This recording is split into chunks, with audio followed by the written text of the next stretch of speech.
All right, shalom, y'all. So we got the new moon feast tonight.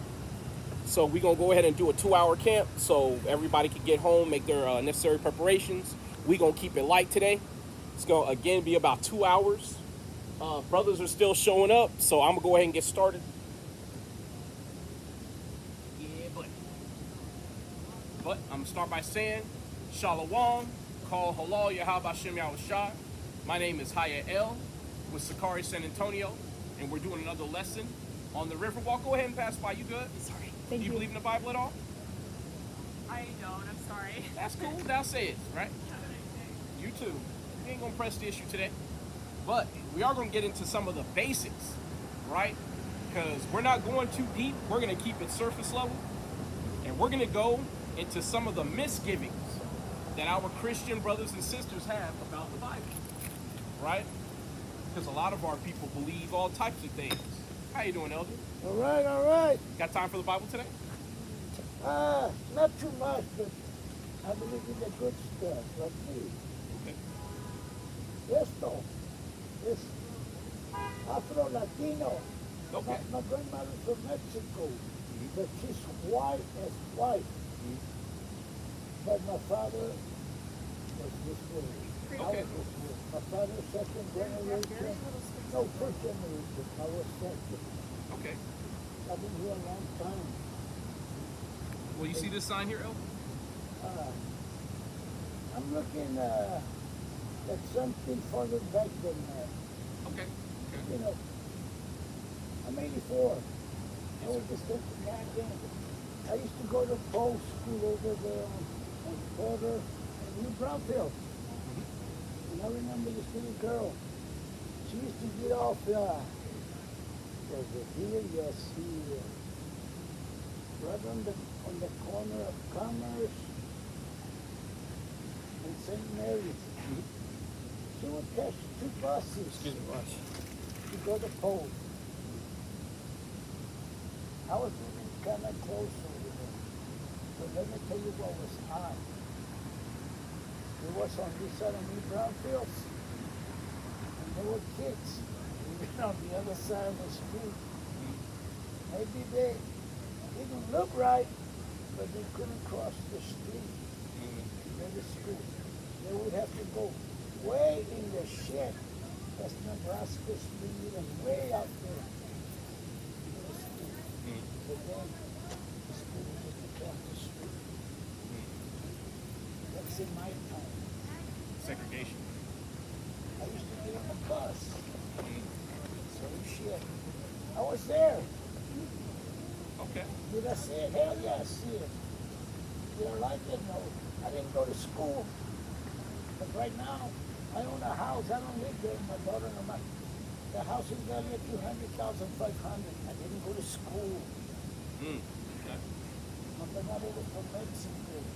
She believed in the man out there with a go to church all times. But also, I've been raised by those people right here. Aztecas, That's right. or the Incas. You know, hey, I tell people, you know what this is? The pyramid, yeah. You got it, brother. That's my church. Okay. Now, what if I told you we're the church as the Israelites? Huh? We're the temples of God. Because we're out here to let blacks, Hispanics, Native Indians know we're the real Everybody. Israelites in the Bible. Everybody. It's But, not everybody else. you know, it's in your blood, like with me, it's in my blood. But check it out. I come out and I tell people, they say, guys, let me tell you something. Allah. Allah is God. Muhammad is his prophet. Buddha. Buddha is God. And there's so many gods. Can I read In other something words, to you, Elder? you know, like with me, Well, I was going to read Deuteronomy 4. you know, I believe in respecting everybody's. We see God in a different way, different color, doesn't matter. As long as we know there's one. Well, can I read a few things to you? Yeah, go for it, dude. All right. This is Deuteronomy, chapter 4 and verse 15. Take ye therefore good heed unto yourselves, for ye saw no manner of similitude on that day, that the Lord spake unto you in Horeb, out of the midst of the fire, lest ye corrupt yourselves and make you a graven image, the similitude of any figure, the likeness of male or female. So this is the Most High God telling the Israelites, his people, to not fall prey to any idol, to only worship him, right? The likeness of any beast that is on the earth, the likeness of any winged fowl that flieth in the air, right? Going forward. Verse 19, and lest thou lift up thine eyes unto heaven, and when thou seest the sun and the moon and the stars, even all the host of heaven, shouldest be driven to worship them and serve them, which the Lord thy God hath divided unto all nations under the whole heaven. So we're not supposed to worship idols like Allah, Buddha, going to the cobblestone. But the other nations can't. We can't do that. But then like me, when I see that there are billions of people up there in Saudi Arabia, the thing is that in their minds, that's who they see. And I don't look at what they're looking at, I'm looking at them. It's like before the Ayatollah in Iran, and they still almost say something holy. Maybe he was, maybe he did a lot of good shit. It's good. But the way I look at the people and their beliefs, they believe in a God. It's not a God, but it's their beliefs, that I respect them because they go through it with their families, whether it's the right way or the wrong way or whatever. They follow the rules. But like right now, and I look at all this stuff, this place, this is called San Antonio. It is. And Laredo Street over there. And San Clemente's over there, San Diego. Yes, sir. So I'm talking about Mexico. Okay, it's fine. Yeah, this is Mexico. I They agree with clicked that. out on us, but I ain't worrying about it. We're there. We are there. In other words, we are here. And hey, the old days are gone, bro. And I don't care if Donald Trump's on it. He might do some good, he might do some bad. It doesn't matter. It's up to us to make sure that we're not right there so we can get hurt by him or anybody else. Well, what if I told you that you're an Israelite and that we're supposed to be congregating with our own people and keeping God's laws? Right? Because why is this place called Texas and not Mexico? Did you know the Bible has the answer in there? Let me read it to you real quick. We're going to go to Deuteronomy 28. I just want to show you why this is your land and yet you don't know it. Right? This is Deuteronomy 28 and 15. But it shall come to pass, if thou wilt not hearken unto the voice of the Lord thy God, to observe and to do all his commandments and his statutes, which I command you this day, that all these curses shall come upon thee and shall overtake thee. So the real people of God, for not keeping God's commandments, will be under curses. Here's one of the curses that you're under, elder, and so am I, right? This is verse 43. The stranger that is within thee shall get up above thee very high, and thou shalt come down very low. When you look at our Mexican brothers on the south side, as much as y'all work, y'all pave all the roads, you build all the buildings, what does the white man call you instead? He calls you lazy. And that's while he's in your house, because this is your land. This is one of the curses that we're under, elder. But the good part about it, it changed because I was living not too far from here. And with my grandmother, I lived in a house that the floor was dirt. And it wasn't really a house, it was a stranger. They rented it. We were inside, and Staples don't have up a wall. They got horses in there. They put a few sets of it live down there, and then they put cardboard walls. And I don't even remember when they built the floor, but I know they took me to grandma there like 1944, 1945. No electric. The bathroom was like from here to the car. And there were a bunch of little huts and things, and everybody wrote. The faucet was over there. No faucet.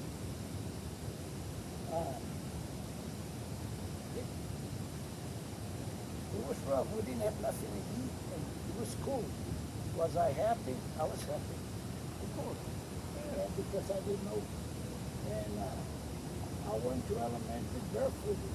Lots of fun. Barefooted. Mhm. Fine. But like I told you, somehow I managed to work for a dairy, sweeping, mopping, then I was unloading trucks, then I was loading trucks. I learned to do refrigeration from there. And I made my money doing refrigeration. I haven't worked in 21 years. Hey, that's good. All praise. 21 years and I get my money, which is my own money, my own. Mhm. And I live with that. You know, it's not able to go to Las Vegas, but it doesn't matter. I'm able to eat, walk. But I'm not there anymore. You know. And it's funny. Let me tell you something. When I was walking this way the shit over there before I got here, Mhm. something came to my head. A place in Marion, Okay. Marion, Texas. Mhm. And the place was called Opal Bar. Opal. Okay. And back in '56, I was 16. I was working with this trucker distributor. We would go to all the three customers. We would working on the street. And I was a helper. I would jump on the truck, get the dolly, get the restaurant. We paid me $4 a day. Mhm. And once in a while, we would get there to the Opal Bar, to the little pavilion. We would sit there in the bar. It was empty. Nobody there. It was closed. Mhm. We'd go there during the day. And we'd sit there and the truck driver would tell me, hey, do you know they don't let Mexicans sit here? Mhm. Like, hey, dog, you're sitting in the open bar, you're eating. Don't tell him to spit on my food or not, but they only served me because this guy was Johnny Murray. Mhm. He was good-hearted. Okay. It wasn't his fault, but that place, that's who they were, but check it out. And all of these, when I used to go over there, look at it this way, it was 1956, Mhm. a long time ago. And maybe 10 years ago, maybe, they not in the news. Opal Ball caught on fire. Yeah. I said, oh, sweetheart, it's nice, it's a message. And believe it, within another 2 months again, or something like that, it burned down to the goddamn ground. I'm not a person that say, hey, I always wanted it. No, I didn't want it. Nothing. Did I think about it? No, I didn't. Did it bother me? No, I never did bother me. You don't want to say that's fine. I don't care. I don't have to be scared. You know what I mean? I wouldn't take it personal. Maybe now I would. But back then I didn't. I was poor, real poor. Well, I got a few things I want to read to you. And it's weird, like, there it is, man. And I say, they got just what they had coming, and it's all this weird. Let me get this in the Bible for you, right? Drop it on me. So this is Ecclesiastes chapter 8 and verse 12. Though a sinner do evil 100 times, and his days be prolonged, yet surely I know that it will be or shall be well with them that fear God, which fear before him. So like you said, you didn't know if they were spitting your food, disrespecting you in all types of ways. But you got to remember, the Most High God is the one who renders judgment. So it might be 10 years, might be 10 minutes, but the Most High God will judge that person or that group whenever it's on his time, right? I want to read this also to you because you said you grew up poor, but yet you were still happy. You know what I'm saying? This is 1 Timothy 6 and 8. And having food and raiment, let us be therefore or therewith content. So having your hunger met, having something to drink, clothes on your back, and somewhere to stay, we're supposed to be happy with that. You know what I'm saying? Because the Most High God is going out and above and beyond what he should be doing for us. Because many times we are sick. Many times we are underperforming. He doesn't have to provide that for us, but he still does. Right? And one more thing I wanted to read to you, Elder. Hey, you know where the mall is? The mall? The mall? No, I'm not sure. You can get on the thing down there and follow it. Yeah, sidewalk. Stay on it. Okay. Further up, there'll be another bush like that. Stay on it on the other side of the building. it goes that way. Demolish in that area. Okay. And that will take you right to it. All right. No Thank red you. lights. I appreciate it. Thank you, Elder. All right. And then you said like essentially like growing up, you know, you didn't have a whole lot, but you were still happy. You know, this is Matthew 5:13. Ye are the salt of the earth, but if the salt have lost its savor, wherewith shall it be salted? It is thenceforth Hey guys, this way. but to be cast out and to be trodden under foot of men. So we're the salt of the earth, Elder. We don't need a lot of money to be happy, to enjoy But here life. it is. There's nothing wrong. I have a grandson. My daughter don't want me to talk about it. Bro. He works around here. He works for Bowen. Okay, boy. Fresh out of high school. Bowen hired them bunch of high school kids to do little stuff. And this lady there came up here and said, as soon as you finish your thing here, call me. And it wasn't no more than a year that we finished high school. We called that lady, called her. He finally got a job, been 17 years. The guy just recently, my daughter said, they kept asking him, okay, people were trying to offer him another job. I said, what the fuck for? He worked for Bowen. He said, he was an office job. Okay. But check it out. He's a welder that does a special type of welding. He said they probably got 500 welders, but there was one old man, German boy, that did a welding on the material that the planes are made of. Okay. Good shit. Mhm. Well, anyway, he learned that from that old man. Then he went to college for that. Then he bought the. He does contracts for these people around here, and he does it after work in the evenings. And in 1 week, he puts out 2 of those units. He puts out 2. He doesn't build them. He does something to them with all the equipment that he has. And they pay him $1,000 a unit. He doesn't do that like every weekend. No, he might work like, but he does it after work. In other words, here it is, and he's only 30 years old, and he's like me. Happens to be a Mexicano. Whatever I had was passed on to his mom and him, and here was that kid right there, working for Bowen. Besides that, put some good points in his pocket. 2 years ago, he bought a ranch between Ferris Loop and Stockville. Okay. Hey, that's what's up. He drives a Lexus, all electric. He got a Mercedes. He got a Really well. dually. He got a dually because of the work he did. And then he got a 4x4 that he bought just for the shit of it. We're talking about where we get there. Okay. We're getting there. But is that getting there? Because what should we be doing as Israelites, Well, Elder? he worked hard to get there, and his mother got him into a fight about knowing who is there for us. He knows it. Okay. She had 2 boys, and she kept them on the money. My ex-wife, she was that way with my kids. So You let them know the right thing, and the thing is, it's up to you if you want to follow it. I have a question. How do you show God that you love Him, Elder? Oh, he made it. What if? But He tells you in the Bible how to love Him. Can I read it to you? Yeah. Okay, let me get that for you real quick. All right, and I'm talking to my camera as well. One of the things that we're out here to do is to let Blacks, Hispanics, and Native Indians know how to, in fact, love God. Right? This is 1 John chapter 2 and verse 3. And hereby we do know that we know Him, if we keep His commandments. He that saith, I know Him, and keepeth not His commandments, is a liar, and the truth is not in him. So if you actually don't even keep God's commandments, you don't know God. Right? Well, I got one more other thing. All right? This is 1 John chapter 5 and verse 3. For this is the love of God, that we keep His commandments, and His commandments are not grievous. How many commandments are there, Elder? There's 613. There's more than that.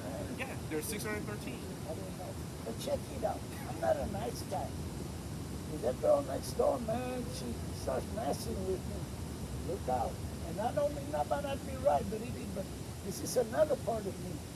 I've been in places when I used to do refrigeration, $60 an hour.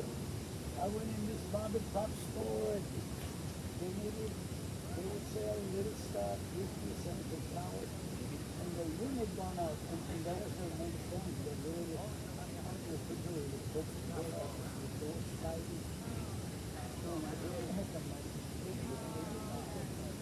I called the company, I said, this is a mom and pop. Didn't have to. I said, but when you're commercial, when you buy a unit, you buy it at a lower price. They all do it, they have to. They pay you when you do it. That's why you don't pay too much in the part shop. You're supposed to install over the price of the compressor. The compressor's $100. I'm taking $100 more, and everybody knows that's what it is. Do you like it? No. Then go somewhere else. They get it yourself. Yeah. And then you can get it yourself. Why? You have your license to be buying wholesale. Nope. Get a wholesale So like I that. told You him, sure I don't. said, can the company donate that amount to these people? He said, "Okay." You know what I did? I told that old man, I said, you know what? I'm going to replace this unit and I'm going to use my lunch hour too to do it. So then, the thing that I want to charge them with a small amount because I gave them my lunch hour. And then I got the company, to be nice. Okay. That's where I'm coming from. One time I was in a place and, well, like this morning, this lady says, hey, I'm hungry and I don't have any money. Can you get me this? Yeah, come over here. I told the lady, I'll give it what you want. I paid it. It's fine. I don't have more than 22 years, but maybe 20 years ago, I was at the theater out there, and the school took a bunch of little kids to see a movie, they let them go in free at a certain time. And everybody was there in the goddamn concession stand, just one little kid. Got a little thing and opened it up and they gave it. And they told the lady what she wanted. And the lady said, have a night. And I told the lady, I think I see this. You can what you want. There's one thing that makes me cry is when children or women are being mistreated. But mostly children. Right now, if I see a kid that's crying, I say, you know what? Shut up, I'm going to give you something to cry about. I'll give you something to cry about. The thing is that, okay,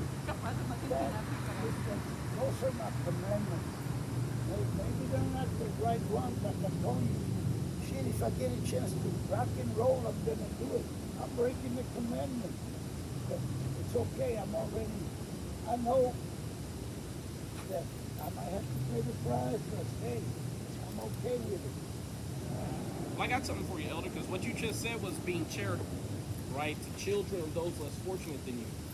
That's it. Because I was there. Of course. Yeah. You understand what it's like to not have enough. Does it hurt? Hell yeah, it hurts. Every day it hurts. But I'm going to show you. The car that I'm driving, I bought it cash. And my next car will probably be the same way. In other words, I'm not rich, but I'm not poor. Let me read And this. what I have, right here, like you and those boys there, everybody, those people there, they work for this shit. And, Well, before you go, I want to read this to okay, you, because right? I'm going. This is Isaiah 1:16. Wash ye, make you clean. Put away the evil of your doings from before mine eyes, and cease to do evil. Learn to do well. Seek judgment. Relieve the oppressed. Judge the fatherless. Plead for the widow. So you being kind to those who are less fortunate among our people, that's exactly what God is ordering us to do. we're out here, Elder, just to let you know, as an Israelite, we're supposed to be keeping God's commandments. Like I said, there's That's what it 613, is. but do you know how to keep the Sabbath? Do you know how to keep the Sabbath? Okay, no, that I don't. Okay. So the Sabbath, you're not supposed to work. Oh, yeah. Yeah, and you're not supposed to like do any servile work like cooking, all that type of stuff at home. Mainly it's kindling a fire, right? You're not supposed to kindle a fire. So we're teaching our people to do things like that so we Well- can get away from these curses. But what's bad about that we live in a new life that things are weird. Like, there's people out there in cold days working hard. This is man. Where I live, they put up a fence, and the guy's up in his age, and he's out there, and I got up. It's cold. I got in my little car, hit it, put on some jams. I went and give me some breakfast, came back, he was there. And I told myself, son of a bitch, it's hell to be working. Okay, I retired at age 62. And at age 62, I was still crawling on top of the buildings because the equipment I worked with, it's like those over there. They're on the roof. If you have a freezer, refrigerator, the air conditions, only some of them, but we didn't do it. It's mostly your refrigerators, your freezers, ice makers. They got the units up on the roof. I'd be out there on a rainy day, on a cold day, and I didn't back down. And then you have to go up there to goddamn carrying the tools in one hand and going up the metal ladder. But then that was my job. At 62, I was still doing it at that age. Of course, at 62 when I stopped, I wasn't doing it no more. But I could go back a few months ago. And I remember being up there. The Freon bottle, it was 50 pounds, just the Freon. Then you got to take your acetylene, then you vacuum, then your recovery, then your toolbox. It was hard work, but you know what? My kids, I keep working. Well, you were able to do that, Elder, because you come from this tribe right here, the tribe of Issachar. Issachar in the Hebrew means he who is hired. The hardest workers on the planet, Elder, you already know who they are. They're Mexican people. But we're a family, and we're out here to remind you. No, tell me about it. Oh, about the Mexican people or about About Israel? all of us. Sure. There's a little, maybe there's a little bit of me and you, I don't know. But I know for Yeah. but I know for a fact that there is a little bit of you in me. That I know. What? Definitely. Mexico! Man. Not because you're a Mexican, because Mexico was a place where they brought people from all over to work. Mhm. Los indígenas, and then you guys from Zimbabwe or wherever they were, you know. So we were there, all of us. Levites that came over to help with the Mexican independence. Yeah. Spanish. That's Mhm. it. You know what I'm saying? So that happened along with the Gadites that helped them to That's it. You got to big there. revolt. Yep. That's all. You know, like I said, you know, I know where I'm coming from. But do you know you're an Israelite, though? Okay, that I wasn't too much kid, but like I said, I do know that there are many types of religions, belief, and all this stuff that we kind of, we don't criticize them, you know. We just said, okay, like this lady, she was hell, and she said she was Buddha, and she was a good friend of mine. And then all of a sudden, she said she converted to God because her son got in a motorcycle thing. He was dying, and he told her, hey, he's gone, lady. You might as well go. Order the cookies and the casket. Your son is gone. And she said she had a beacon right there. And she asked the beacon, if she had it, who knows? All I know is that she had a beacon, and she said she talked to God. Okay, she told me straight up she was Buddha. She didn't say Buddha anymore. She said she talked to God. Her son made it. Well, maybe it wasn't God, maybe it was the son, you know, this. Maybe too. But the thing is that lady said, I know what happened, but you have to believe in certain things. And like I told her, I tell a lot of people, I'm sorry, I don't like to kneel down. No. church, it's okay. I don't go to church, but it's good. I need to go there, but I don't. But if I go or You're in church don't right go, now. huh? Yeah, you're in church right now, Elder. I feel the same way right now. That's where I am. Because Like I told you. where two or more gathered in His name, there He is in the midst of them. And we're gathered in the name of the Most High God right now. Well, to me, you gotta be everywhere. Is He with the so-called white man or the heathen? Well, like to me, in Spanish, we say, que Dios está contigo, it's like it's like the Iranians, may God be with you. You know, when you're fixing to go, well, later, man, may God be with you. Okay. Well, it's good because here's somebody say, the hell with you, man. You know what I mean? Yes, sir. We say I'm the at same somebody- thing, but we say shalom, which is peace. Shalom. Shalom. But, you know, like I told you, I met some Iranians. My job took me everything. And I noticed something, and this is what I noticed, that they really stick to their religion, and they believe in it, I mean, strongly. Not one, but, As a nation. yep. And,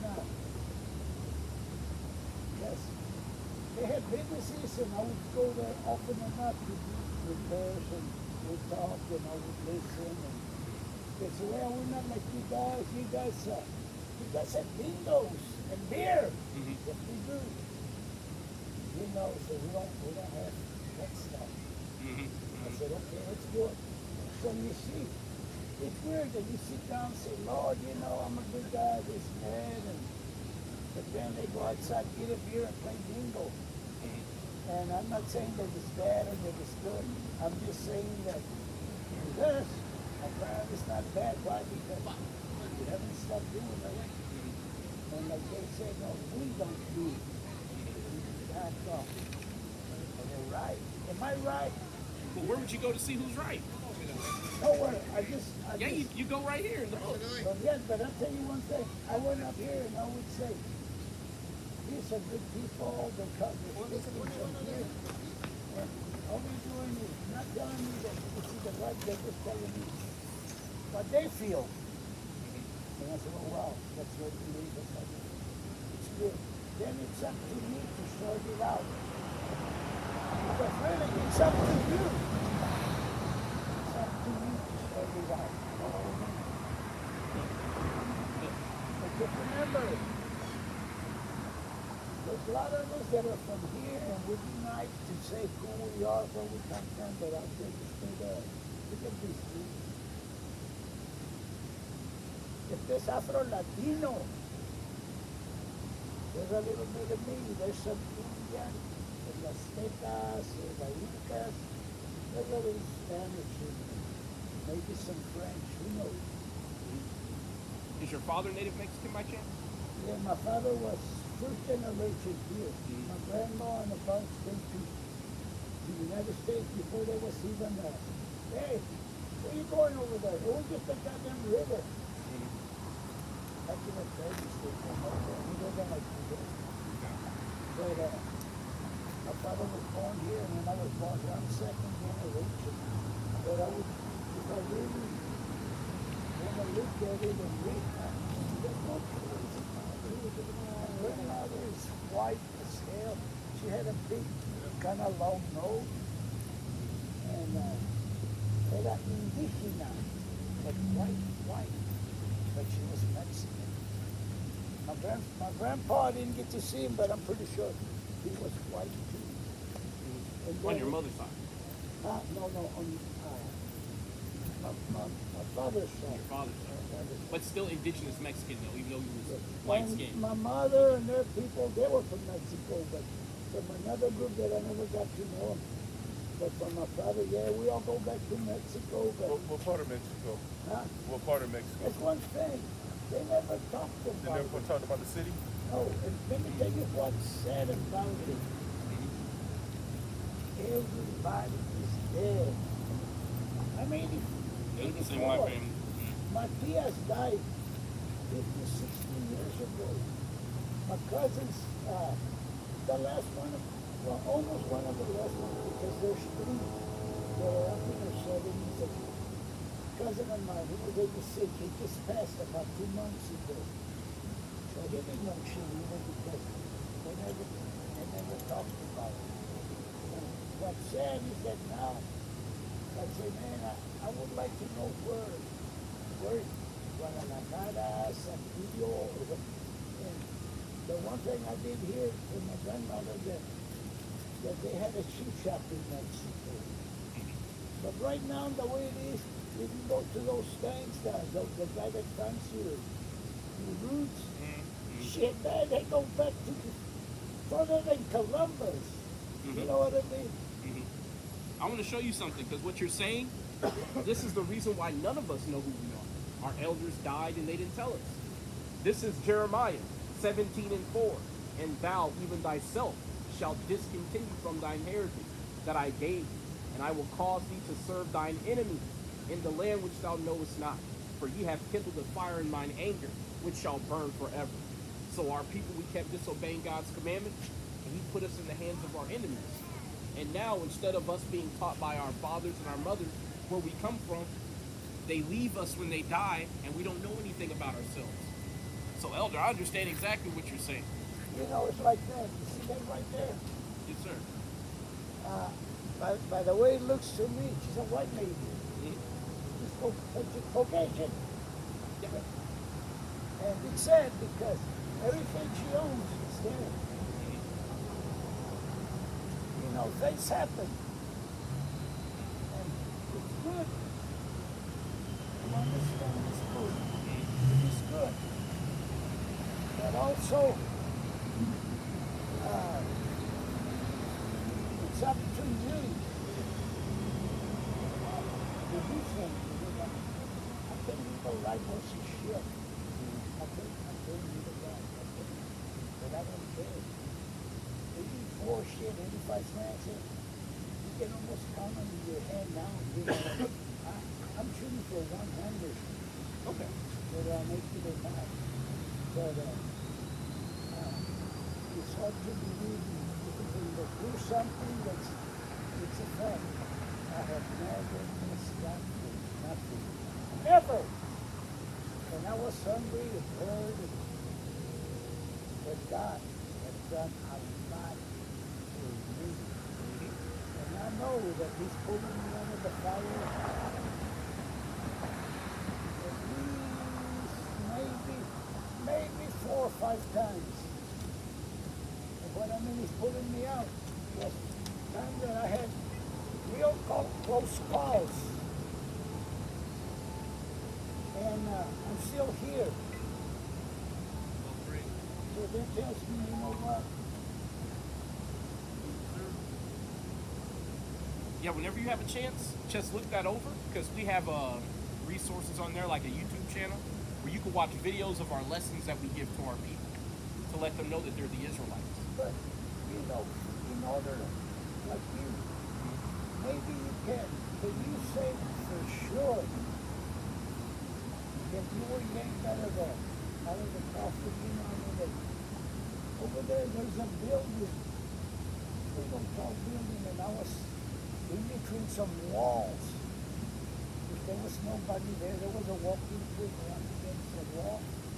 I crawled inside and down, and there was nothing back there. And I was looking on the freezer. Down to the bed, there was a big drop, there was nothing there. And if you fall there, they don't find you because you're between the walls of the building, nobody goes in there. And I took the covers off of the unit because when you're working on a unit, you remove the panels. And what's there are the terminals, the wires, everything is connected. The copper strips that go across, they're carrying 300 volts. It's like the numbers running in the phone. Shit, basically. And I kind of tripped. I almost fell. And when I grabbed this pole, it was one of the units there where I taken the cover off. And the copper terminals were there.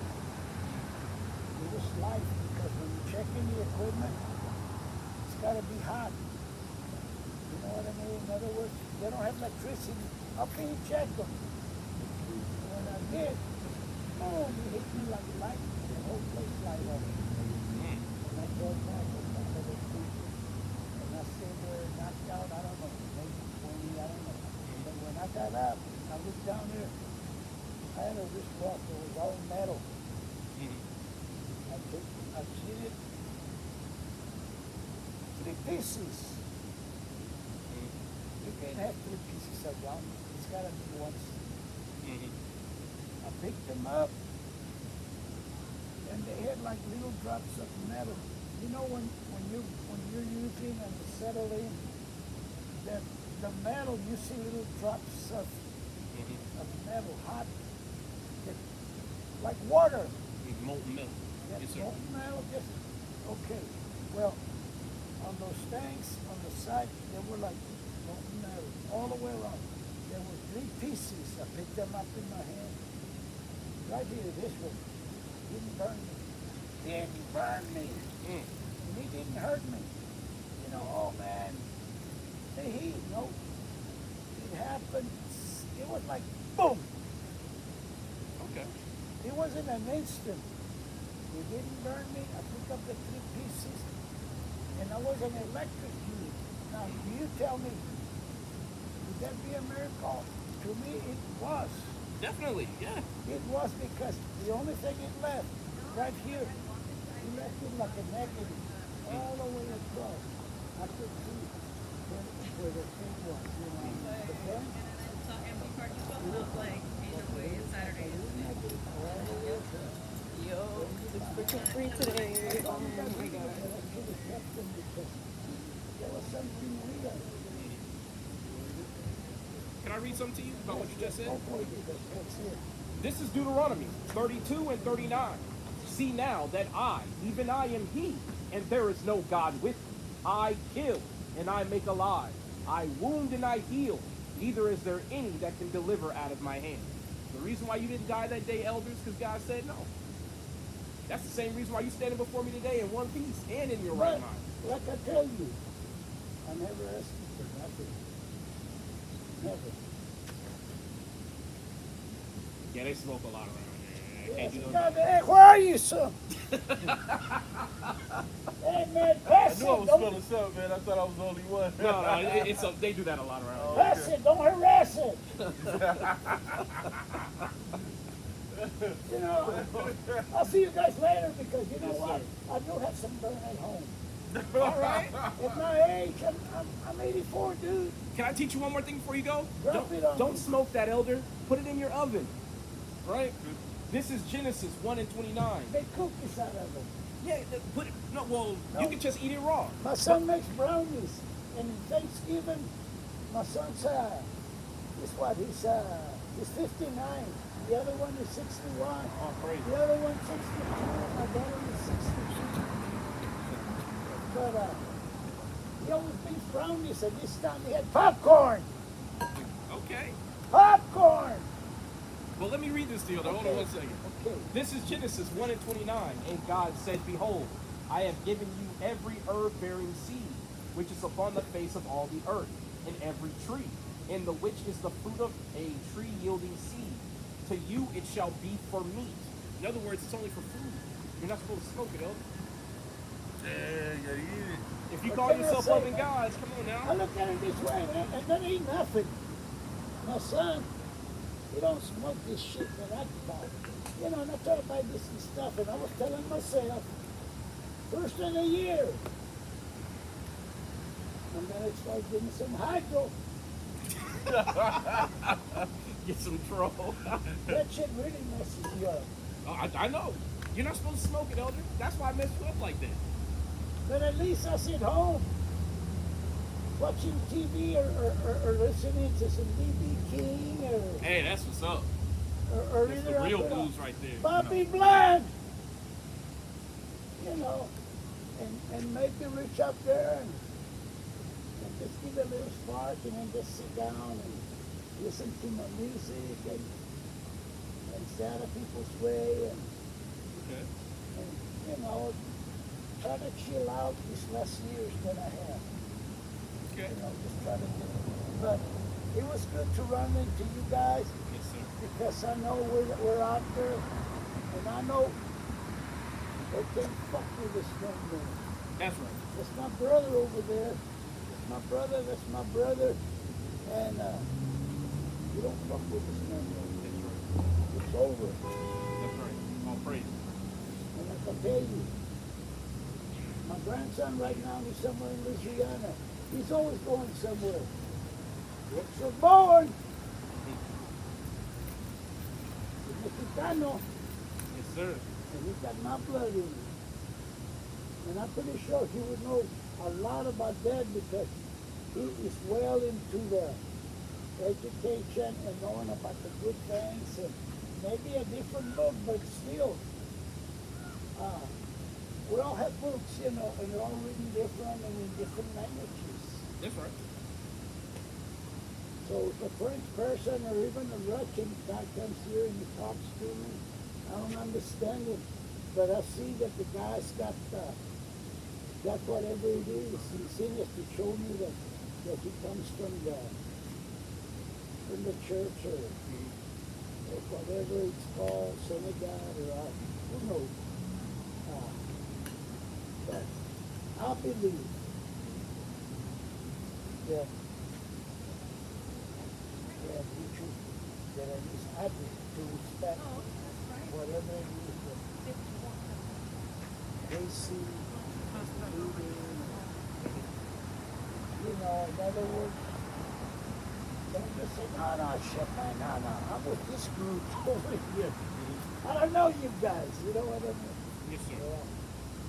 Well, I'll leave you with this because even if these brothers weren't here or they believe something else, I believe what's in this book. And I Yeah. follow God, right? Yes, you have to. But this is Acts 5:29. Then Peter and the other apostles answered and said, we ought to obey God rather than men. So we're supposed to be obeying God rather than anybody else. You know, that's why we're out here to give you the commandments, Elder. If you got more time or you see us again, stop and talk to us. It's an honor to speak with you. Just remember, we're here. Yes, sir. Tell him, hey man, there's some crazy Mexican going that way. Watch out, he smokes weed. Yes, Later, sir. guys. Be All right, safe, brother. Elder. Be safe, man. Give me Deuteronomy 7 and 6. It's gonna be a nice day. Oh, it's going to be a perfect day. It's gonna be a nice day. Yes, sir. Be well, Elder. All right. Good. So, you know, that's one of our elders from the tribe of Issachar. You know, he 84 years old. He walking with weights out here. With weights, yeah. He got I two. ain't even know. Yeah, you know, it's one of them I like things, that. man. And the I brother like about to bring out Deuteronomy 7 and 6. Go ahead and hit it. This is the book of Deuteronomy, chapter 7, verse 6. For thou art an holy people unto the Lord thy God. The Lord thy God has chosen thee to be a special people. To be a what? To be a special people. One more time. The Lord our God has chosen thee to be a special people unto himself, above all people that are upon the face of the earth. That's why at 84, our elder can walk out here in his right mind with weights. He's 84. But that's the thing that we're trying to get our people to see, man. Because he said he never asked God for anything, but God has provided abundantly for him. The thing I wish I had a chance to tell him is that because God provided for you when you were not in your right mind or keeping his commandments, why not seek him with the remaining years of your life all the harder? But we gave him a flyer and we dropped a few seeds. Hopefully that elder, you know, he'll look into what we have on that flyer and he'll at least learn some of the basic commandments, the name of God and the name of Yahweh Shai. He look like he's struggling. He's just, He having a good time, man. I'm talking about like he's just young. Like that. And I, Yeah, you've been retired for over 20 years, man. yeah. And he didn't go to school. Can't read or write. You know what I'm saying? Crazy, man. Hey, give me a second Ezra 9 and just hang out there real quick. But this is Psalms 118 and 24. This is the day which the Lord hath made. We will rejoice and be glad in it.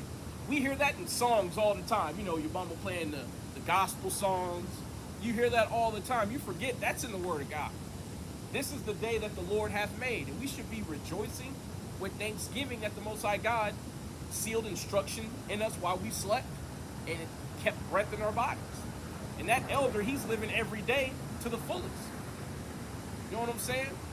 And that's one thing I say all the time. I'm jealous. I'm envious of my brothers in the other tribes, because you don't see that spirit of, you know, I'm not going to be encumbered or dominated. You don't see that in Judah. You know, we'll lay down and die. Got time for the Bible, brother? All right, man, be safe. But you don't see that never say die spirit in Judah. But Judah is also known as the comeback kid. It's just a lot of times with us not having our fathers in the house, we don't see that example of a will never broken. You know what I'm saying? The first thing we're told by our mothers more times than not is you just like your damn dad. And you're going to leave like him too. You're going to be a failure like him too. And we break the will of our children before they even have a chance to become adults. The nerve right there. Just like your dad. Yeah, and, you know, and it's not even intentional, but that's the spirit. And my daddy was in the house, and my mama said that to me and my brother. Because guess what? That elder said it himself. He said, my son has my blood. And it's the truth. You have the blood of your father.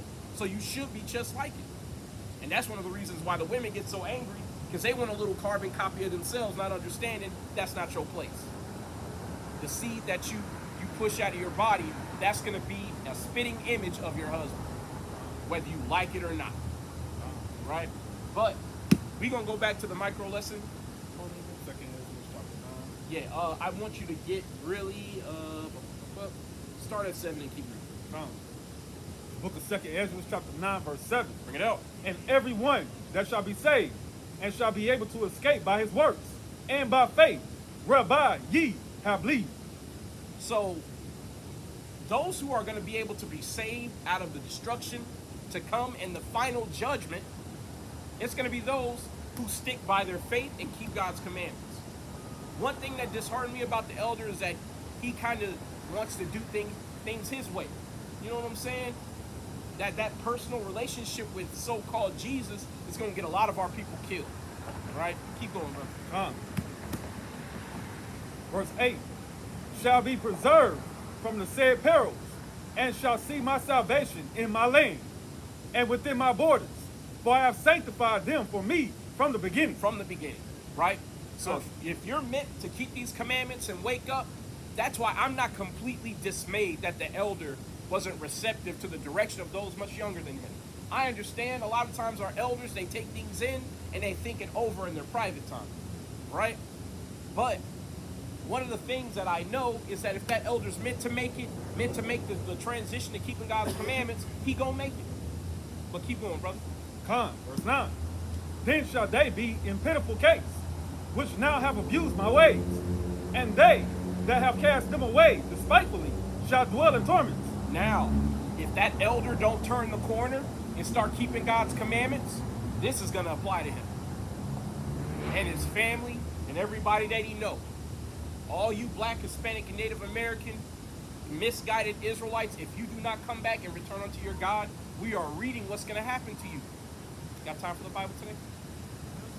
All right. Reread that verse and keep going. Verse 9. Then shall they be in pitiful case, which now have abused my ways, and they that have cast them away despitefully shall dwell in torments.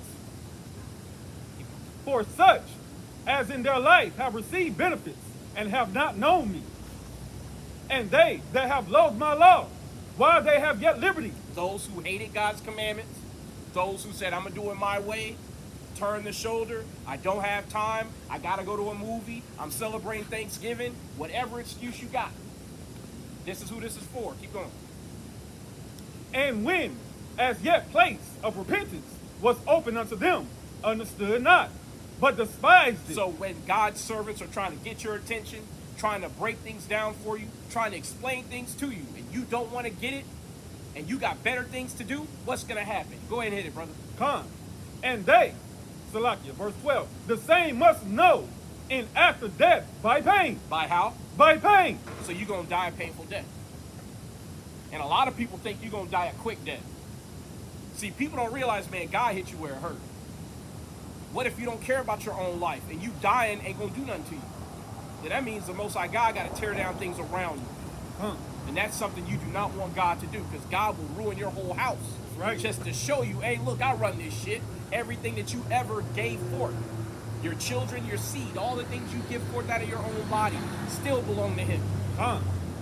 And a lot of people don't understand. The Most High God will take the righteous out of here to spare them the indignation to come. And He'll judge you, so you see your own children get killed. Give me Isaiah 29. Huh. Right? We gonna prove that, because that's something that a lot of blacks, Hispanics, and natives don't quite understand. You know, we look at the accomplishments that we have in this world, not understanding that the way of man is not in himself. You know what I'm saying? Hold on 1 second, let me find it. No, it's not 29. Hold on. Is it 49? Hold on, let me look. It talks about the Most High God allowing the righteous to perish, to be spared the indignation of things to come. It's in Isaiah.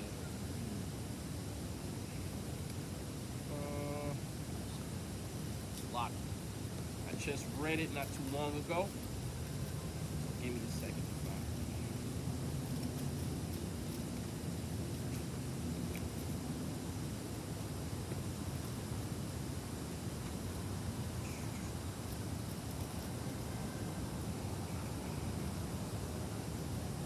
Any word from Andre?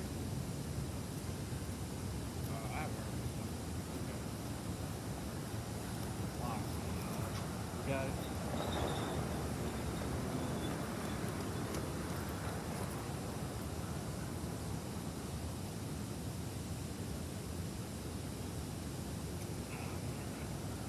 Hold on.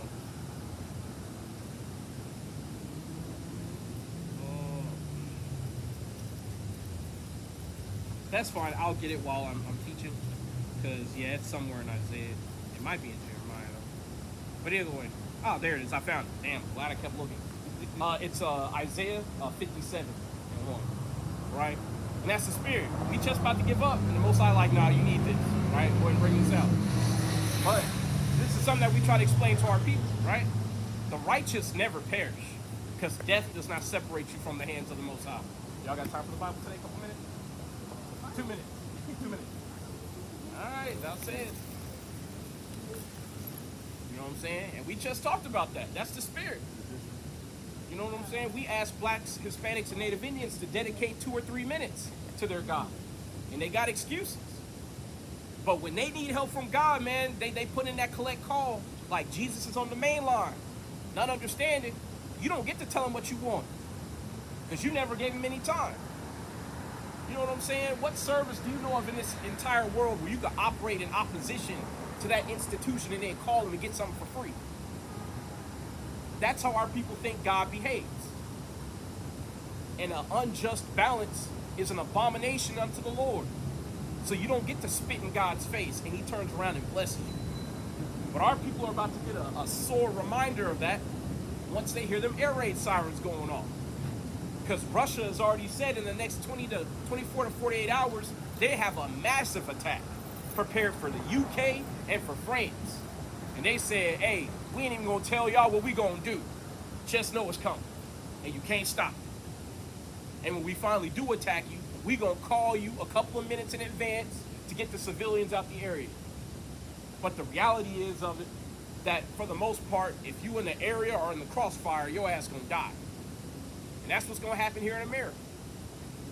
And all these niggas talking about I ain't got time, you gonna have plenty of time to call on God, and God gonna have plenty of time to laugh at your ass. Nah. Go ahead and get me. Go ahead and get me. I'll start one. This is the book of Isaiah, chapter 57, verse 1. Look it up. The righteous perishes, and no man lay it to heart, and merciful men are taken away. None consider that the righteous is taken away from the evil to come. So the Most High God has mercy through death. See, most people don't understand, man. Like, but you get to get that wisdom when you're dealing with elders who are 80, 90, 100 years old. Their bodies are failing them. Those who they knew and grew up with are long gone, and they're all alone. They're ready for this life to end. They're tired of being sick all the time, tired of being weak. They want to be young again. But this is why the Most High God has to pull some of us away from this mortal vessel and put us back in the spirit realm. Let us rest a little bit more. Because sometimes the things that are to come are far worse than the things that you're going to go through that kill you. And again, most of our people are going to find that out when it's far too late. Can you imagine having to hold your child as they starve to death, knowing you're not far behind them? But first, before you die, you got to watch them die first. That's a very hard sentence. But many of our people are going to suffer in that exact fashion because they refuse to come back and keep God's law. Right? Go ahead and go to Isaiah 65 while we're on this topic. Right? Because I want to prove that. Because whenever we're saying that, there's a pending death sentence, a lot of people will tell us, well, who are you to say that this sentence is coming from God? If you call yourself a prophet, why don't you prove it? So how about this? We'll just read God's word. Right? But go to Isaiah 65 and I want you to start at, actually, no, but yeah, start at 1. You saw that, huh? Yeah, go ahead, start at 1. Yeah. Bad boy. This is the book of Isaiah, chapter 65, verse 1. Bring it out. I am sought of them that ask not for me. I am found of them that sought me not. I said, behold me, behold me unto a nation that was not called by my name. I have spread out my hands all the day unto a rebellious people, So, keep on, finish up. which walketh in a way that was not good, after their own thoughts. After their own what? After their own thoughts. One more time. After their own thoughts. So that elder was stuck on his own thoughts. And the Most High God is saying that he has stretched out his hand all the day long to a rebellious and gainsaying people Come. who's stuck on stupid and want to do things their own way. Keep going, brother. Come. A people that provoketh me to anger continually to my face, that sacrifice in gardens and burning incense upon altar of bricks. In other words, they serve idols. See, our elder doesn't understand. Hopefully, if he watches the videos, he'll come to understand. But when you serve idols, it is a direct challenge to the Most High God to render judgment on. And the judgment for serving another God is death. Can you imagine every day you doing sins that are worthy of capital punishment, and the Most High God is sitting there watching you going, man, my child's so damn stupid. And I've sent him teachers and servants, and he still don't want to listen. Sister, you got time for the Bible today? Again, I say it every time this sister passed by. It's only to her own condemnation. Because if I ask her, how do you keep the Sabbath? She ain't got a clue. But if I ask her, who do you call on when life get tough? She'll tell me Jesus. Not understanding that's not his name. But see, that's that hard-headed nature that we just read about. Come. How the Most High God has sent servants to stretch out the hands all the day long. And yet our people don't want to hear it. But if a white man run out here and bust upside her head, all of a sudden we supposed to come together like fucking Voltron and go save her ass. Shit's stupid. Keep going, brother. Come. Which remain among the graves and lodge in the monuments, which eat swine's flesh. Eat what? Eat swine's flesh. Keep going. And broth of abominable things. Now, what is that broth of abominable things that's being spoken of here in the Bible? Right? What do blacks, Hispanics, and Native Indians, especially you niggas out there, what broth of abominable things are you eating where every ingredient in that dish basically is an affront to God? How about gumbo? Shrimp, crab, sausage, which is pork, lobster, right? It literally goes down the list of the Levitical laws, and you basically break all of them. Hell, I've known people who put rabbit in their gumbo. If you go to the south far enough, people will put rabbit in their gumbo. Oh, yeah. That's my mother's favorite. Yeah.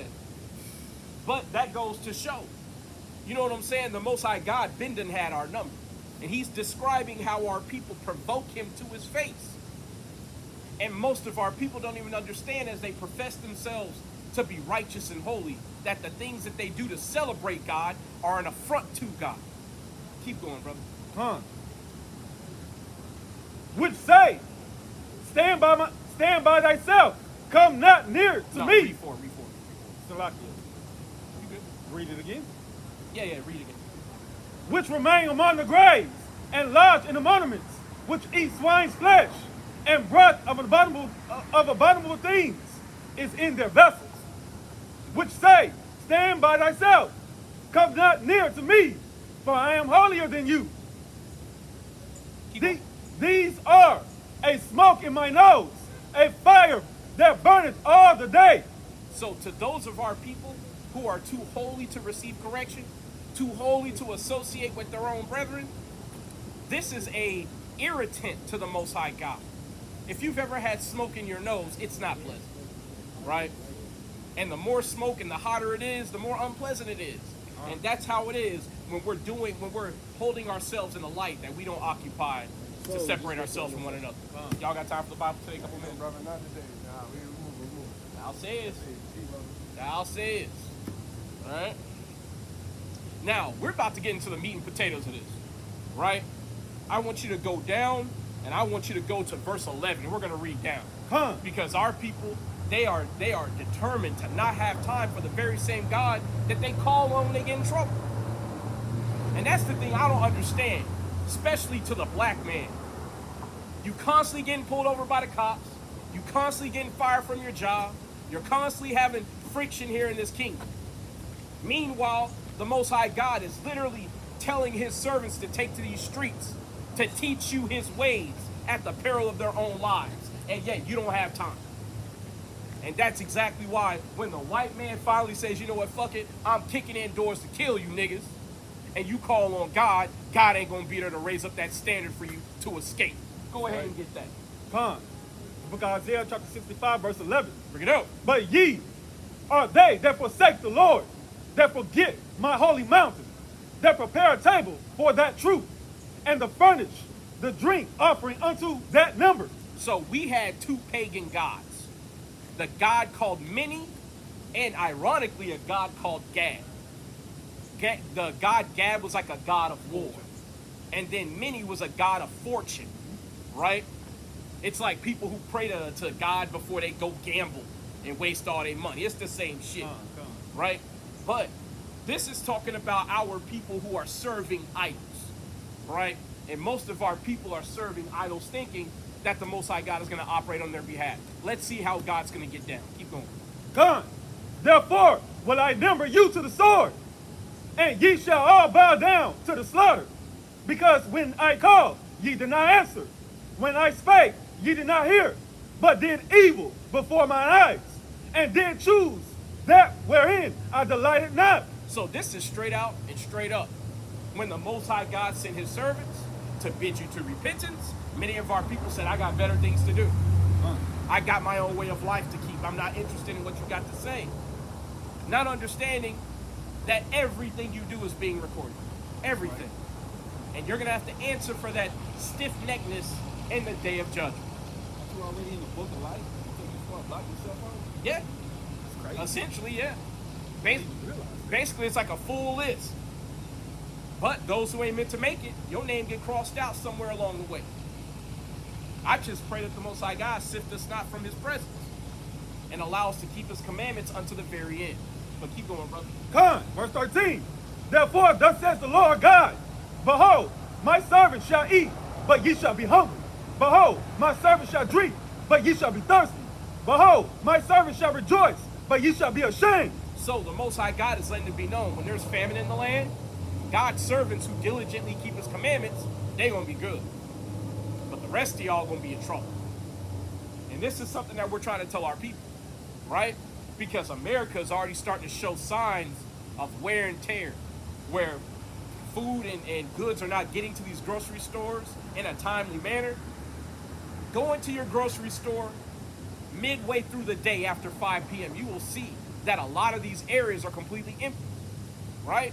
They're having less and less and less to fill these big ass buildings with, which are overvalued warehouses, to be honest. And most of our people don't understand. There's going to come a time where you're going to walk in there and they're going to say, hey man, we ain't got nothing, go home. And you're just going to be stuck with that. And you're going to be calling on God. And that's when God going to go, okay, let's look at your report card. How you been doing so far? And most of our people, they never even showed up to class, let alone put in an assignment.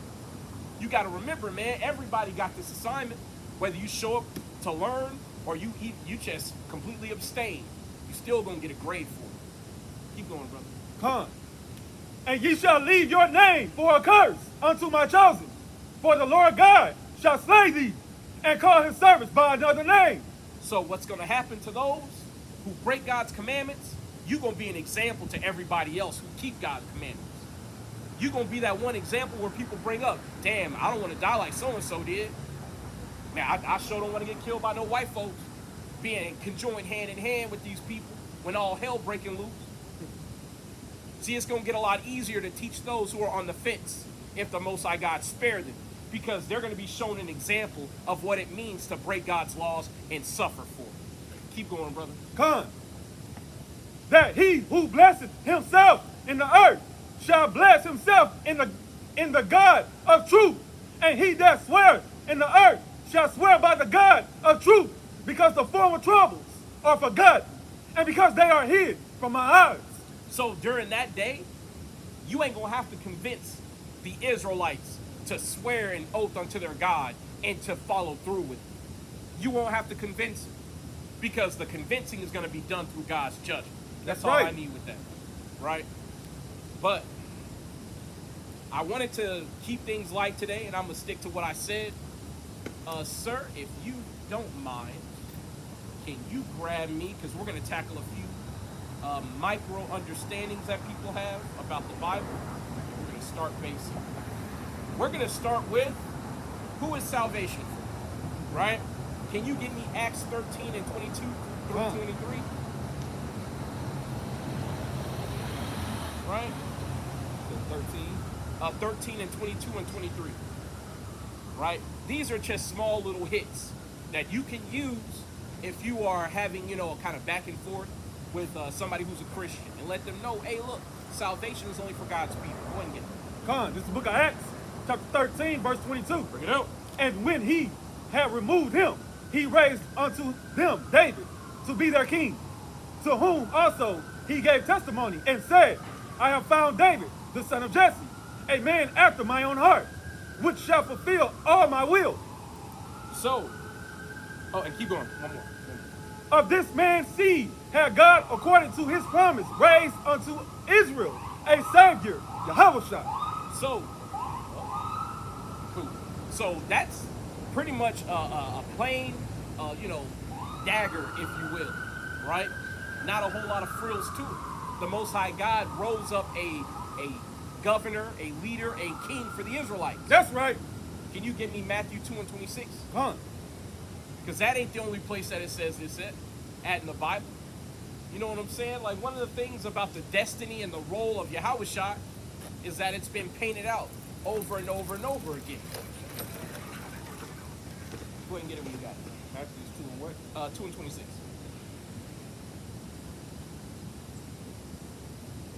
26. Yeah, 2 and 6. Come on. Slot. It's the book of Matthew, chapter 2, verse 6. And thou, Bethlehem, in the land of Judah, art not the least among the princes of Judah. For out of thee shall come a governor that shall rule my people, Israel. So, we have another declaration of who Yahushua has been raised up for. You don't have to get deep with it, but you can get deep with it. You know what I'm saying? As a matter of fact, go to Hebrews 10 for me. Right? But what we keep seeing is that Yahushua has been raised up. He is and has been raised up for the Israelites. And no one else. Now, I know that elder, he kept talking about skin color and things of that nature. If we had more time, I did want to explain to him that it's not about how you look. It's about the seed line of your father. However, Christ in and of himself was only risen up for the Israelites. Actually, go to Hebrews 9, Salakia. 9 and start at 15. The book of Hebrews, chapter 9, verse 15. And for this cause, he is the mediator of the New Testament, that by means of death for the redemption of the transgressions that were under the first testament, that which are called might receive the promise of eternal inheritance. So we're going to break down this verse, and we're going to reread it after we catch a couple of other precepts for it. Because it says a mouthful, right? He's the mediator of the New Testament. We know the New Testament to be the New Covenant. That's right. Right?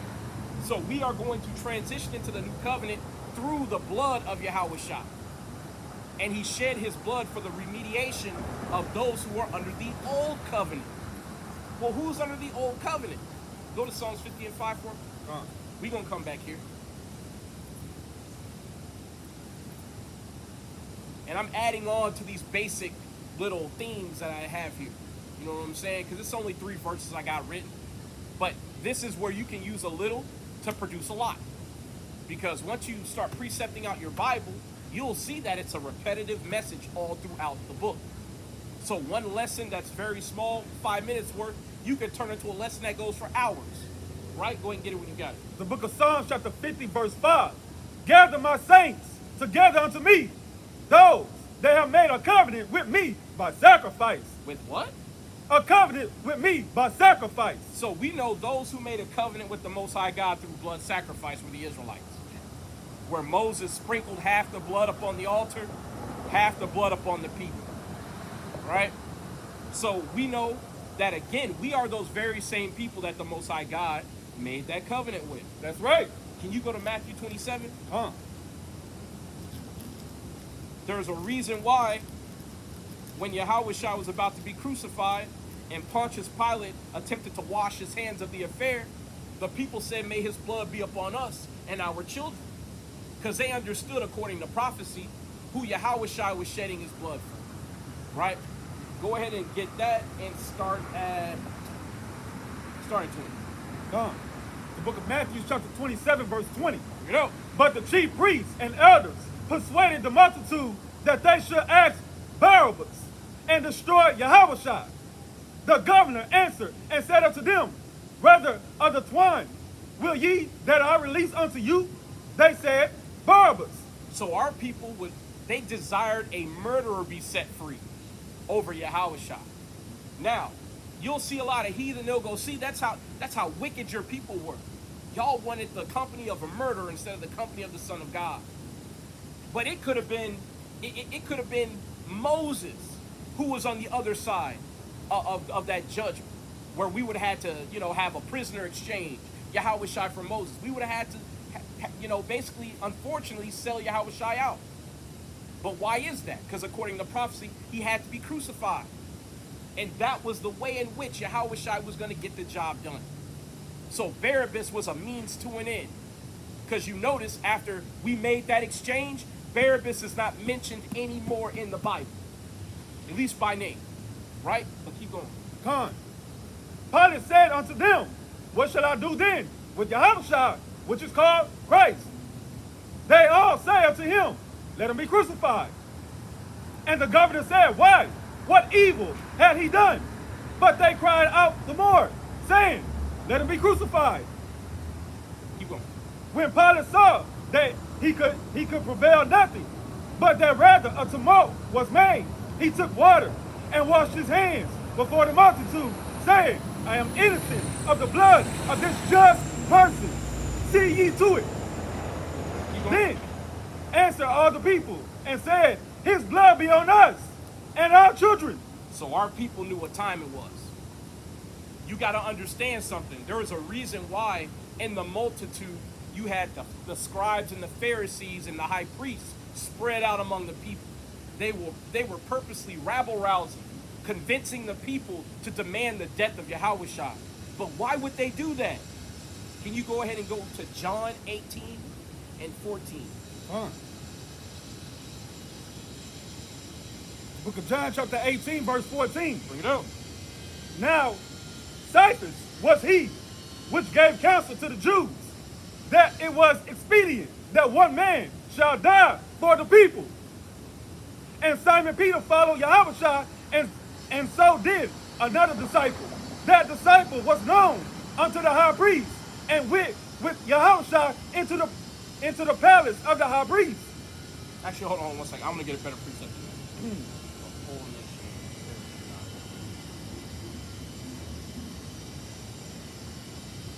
But you, Chapter 11. I think so. Yeah. John 11. Y'all got time for the Bible today? A couple minutes? 2 minutes, brother. 2 minutes. Brother and sister. Y'all believe in the Bible? Yeah. Do y'all know who you are in the Bible? What if I told you every group of people on the planet today is in this book? Okay? Now, I have a question. Who built America? Who did all the work to build this place? Black people, right? Slavery, all that. Hispanic people. But what if I told you blacks, Hispanics, Native Indians were the people of the Bible? There's a reason why you can work a 60-hour work week, brother, and the white man will turn around and call you lazy. Did you know that's all in here and we could prove it? Give us about 5 minutes, right? Give me Deuteronomy 28. Because I have a question. When you want to get clothes on your back, who you got to get them from? You got to go to the store, right? Food, water, clothes, a house, everything. What if I told you that's a curse? Don't you, when Monday rolling around, don't you feel like it's a curse to get up at 6 in the morning, your head hurting, your chest hurting, you're going, damn, man, I shouldn't have to do this. That's all in the Bible, brother. Let's go ahead and get it. Give me verse 15. The book of Deuteronomy chapter 28, verse 15. Bring it out. But it shall come to pass, if thou wilt not hearken unto the voice of the Lord thy God, to observe, to do all his commandments and his statutes, which I command thee this day, that all these curses shall come upon thee and overtake thee. So, whoever God's people are, if they don't keep God's commandments, there's going to be some curses on them. How many commandments are there? There's more than 10. There's 613. Now, what if you're taught there's only 10? That means there's 603 commandments that you can't keep because you don't know how to play the game, right? And we just read, if you don't keep God's commandments, you're going to be under curses. Curses like things that are on this side.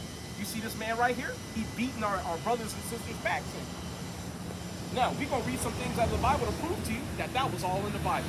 Can you start at verse 46 for me? Just keep reading. Verse 46. And they shall be upon thee for a sign and for a wonder, and upon thy seed forever. So the curses are going to be for a sign. What do you do with a sign, brother? Whatever the sign says. If it says slow down, you slow down. Stop, you stop. Right? This is how we're going to know who the Israelites are. Keep going. Because thou servest not the Lord thy God with joyfulness and with gladness of heart, for the abundance of all things. Therefore shalt thou serve thine enemies. Serve who? Thine enemies. Thine enemies. Who are we serving in slavery? Well, who are those enemies? Is it everybody? No. Certain crowd. Let's see more about this certain crowd. Keep going. Which the Lord shall send against thee in hunger, In hunger, in thirst, in thirst, in nakedness, clothes, and in want of all things. one of all things. You serving this very same enemy to this day in one of all things. Keep going, brother. And he shall put a yoke of iron. A what? A yoke of iron. An iron collar. Have you seen them pictures of our people with the iron collars on their neck? Children as young as 3 years old got an iron collar on their neck, picking cotton. Read it again.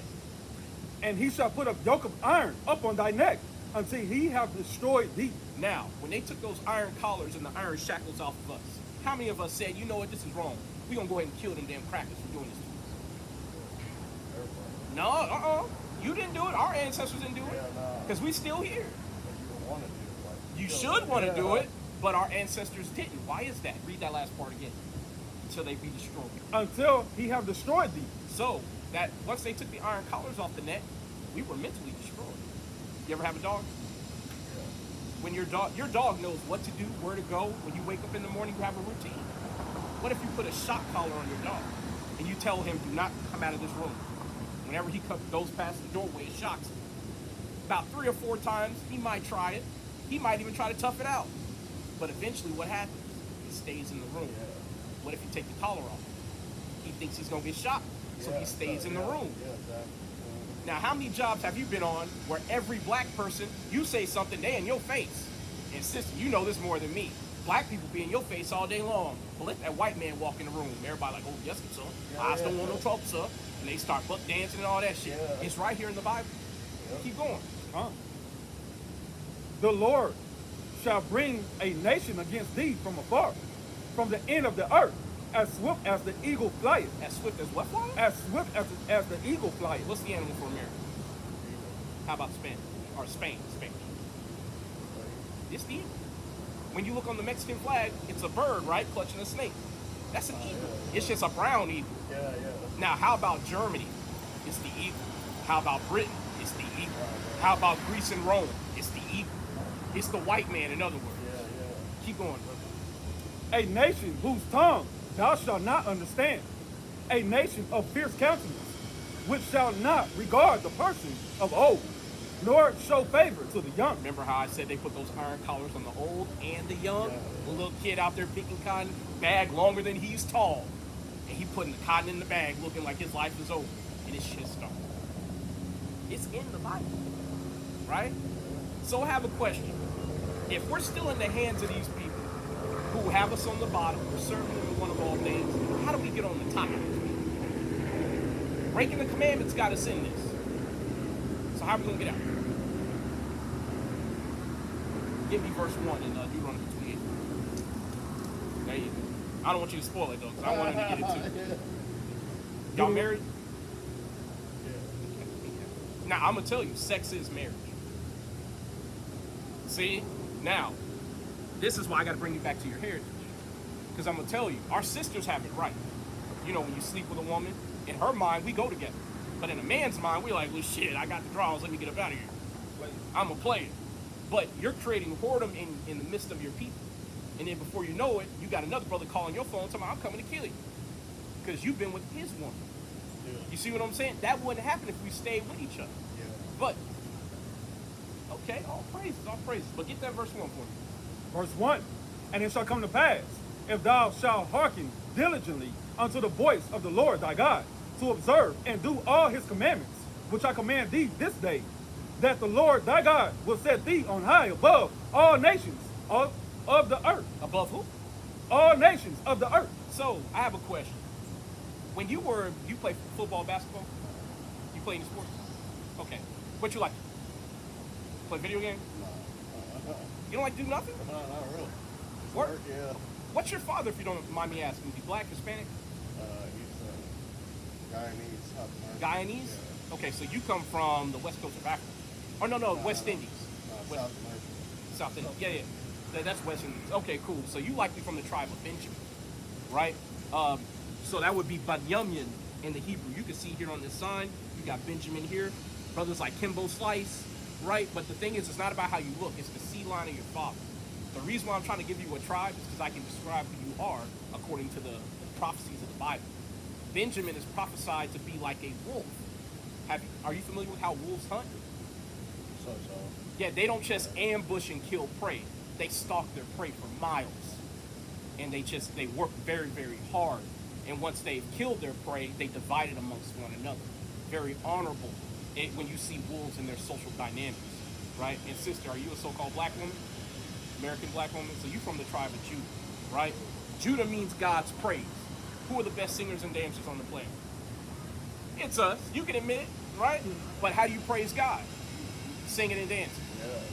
Now, you're starting to see that the names dictate who you are. Okay? Because we're all one family and we're all supposed to be together, right? So I have a question. If we weren't out here, how would you learn who you are in this book? You would. Right? So, if the Most High God is sending his prophets to wake you up and have you return unto him to serve him, don't you want to pick up a commandment or two so you can serve God a little bit better? Okay, so let's give you 2 commandments and we're going to let y'all go. We'll be out here probably another hour or so. So if y'all come back through, we'll give you another. Right? But give me Ecclesiastes 12 and 13.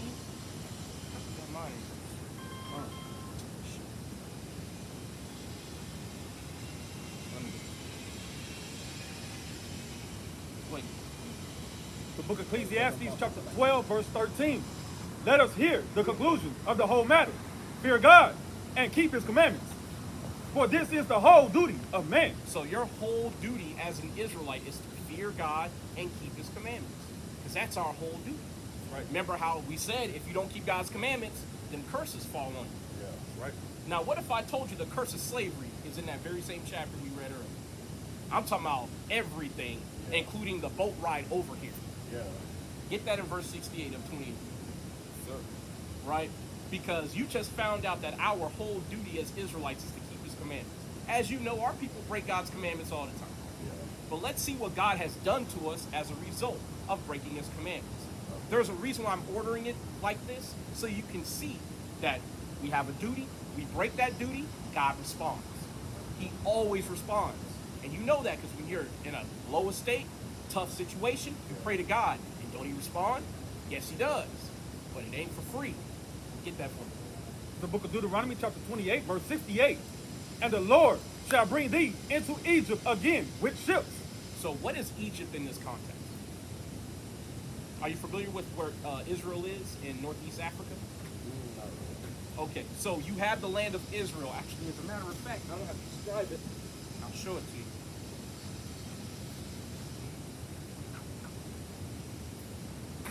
You have the land of Israel. So you have Egypt right here. This is what would become Israel once we settle the land. They made something called the Suez Canal. You see here, that's the Gulf, but they dug basically a trench. They made a river to cut Israel off from Africa. That's why they try to say that Israel is not in Africa. But the Suez Canal is a man-made river. So, Israel is in Northeast Africa. We are the Israelites. That's why, are you familiar with when Jesus had to flee into Egypt with Joseph and Mary? Well, how would two white people go to Egypt and hide? So, they were obviously darkly melanated people, right? But we walked, and they also walked into Egypt. Brother has a great point.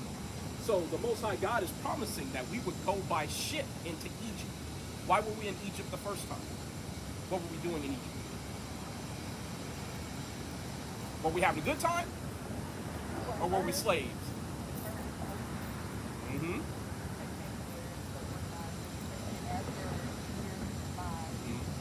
After Pharaoh died, and then basically a new regiment of leadership that wasn't familiar with our forefathers. They started to look around because one thing blacks, Hispanics, Native Indians do is we have kids. We have a lot of kids, and eventually we outnumbered the Egyptians. So they were like, well, shit, like, we got to prevent these people from rising up. So let's put them on the bottom of slavery. So God is promising to put us back in slavery with ships. Keep going. No. We keep going. I just want to explain it. I know we can get that. What he showed me was Exodus 20 and 2, where Egypt is called a house of bondage. So what is a house of bondage? Well, if I put you in chains, I take you to my house and make you work for me. House of bondage. What do you call that today? Slavery. It's called slavery. But go ahead and get it. And the Lord shall bring thee into Egypt again with ships, by the way whereof I spake unto thee. Thou shalt see it no more again. And there ye shall be sold unto your enemies, for bondmen and bondwomen, and no man shall buy you. Now that's the part I want you to focus on. We will be sold to our enemies, and no one will come buy us. Aren't we still here? Yes. Are we still slaves? Yes. So I have a question. When do we get out of here? How do we get out of here? By keeping the commandments. That doesn't tell you how we get out of here. What if I told you Christ's whole purpose is to liberate the Israelites? Have you ever read the mission statement of Christ? We're going to read it in two places. Give me Isaiah 61 and hold it, and I'm going to read it in Luke real quick. Because you remember when Christ stood up in the synagogue and he read out of the book of Isaiah. A lot of people don't fixate on that, but they should, because Christ told you that he was here to liberate us from our enemies. And it's actually called the gospel. That's why it's called the gospel, right? But, give me 1 second, and I'll get my part.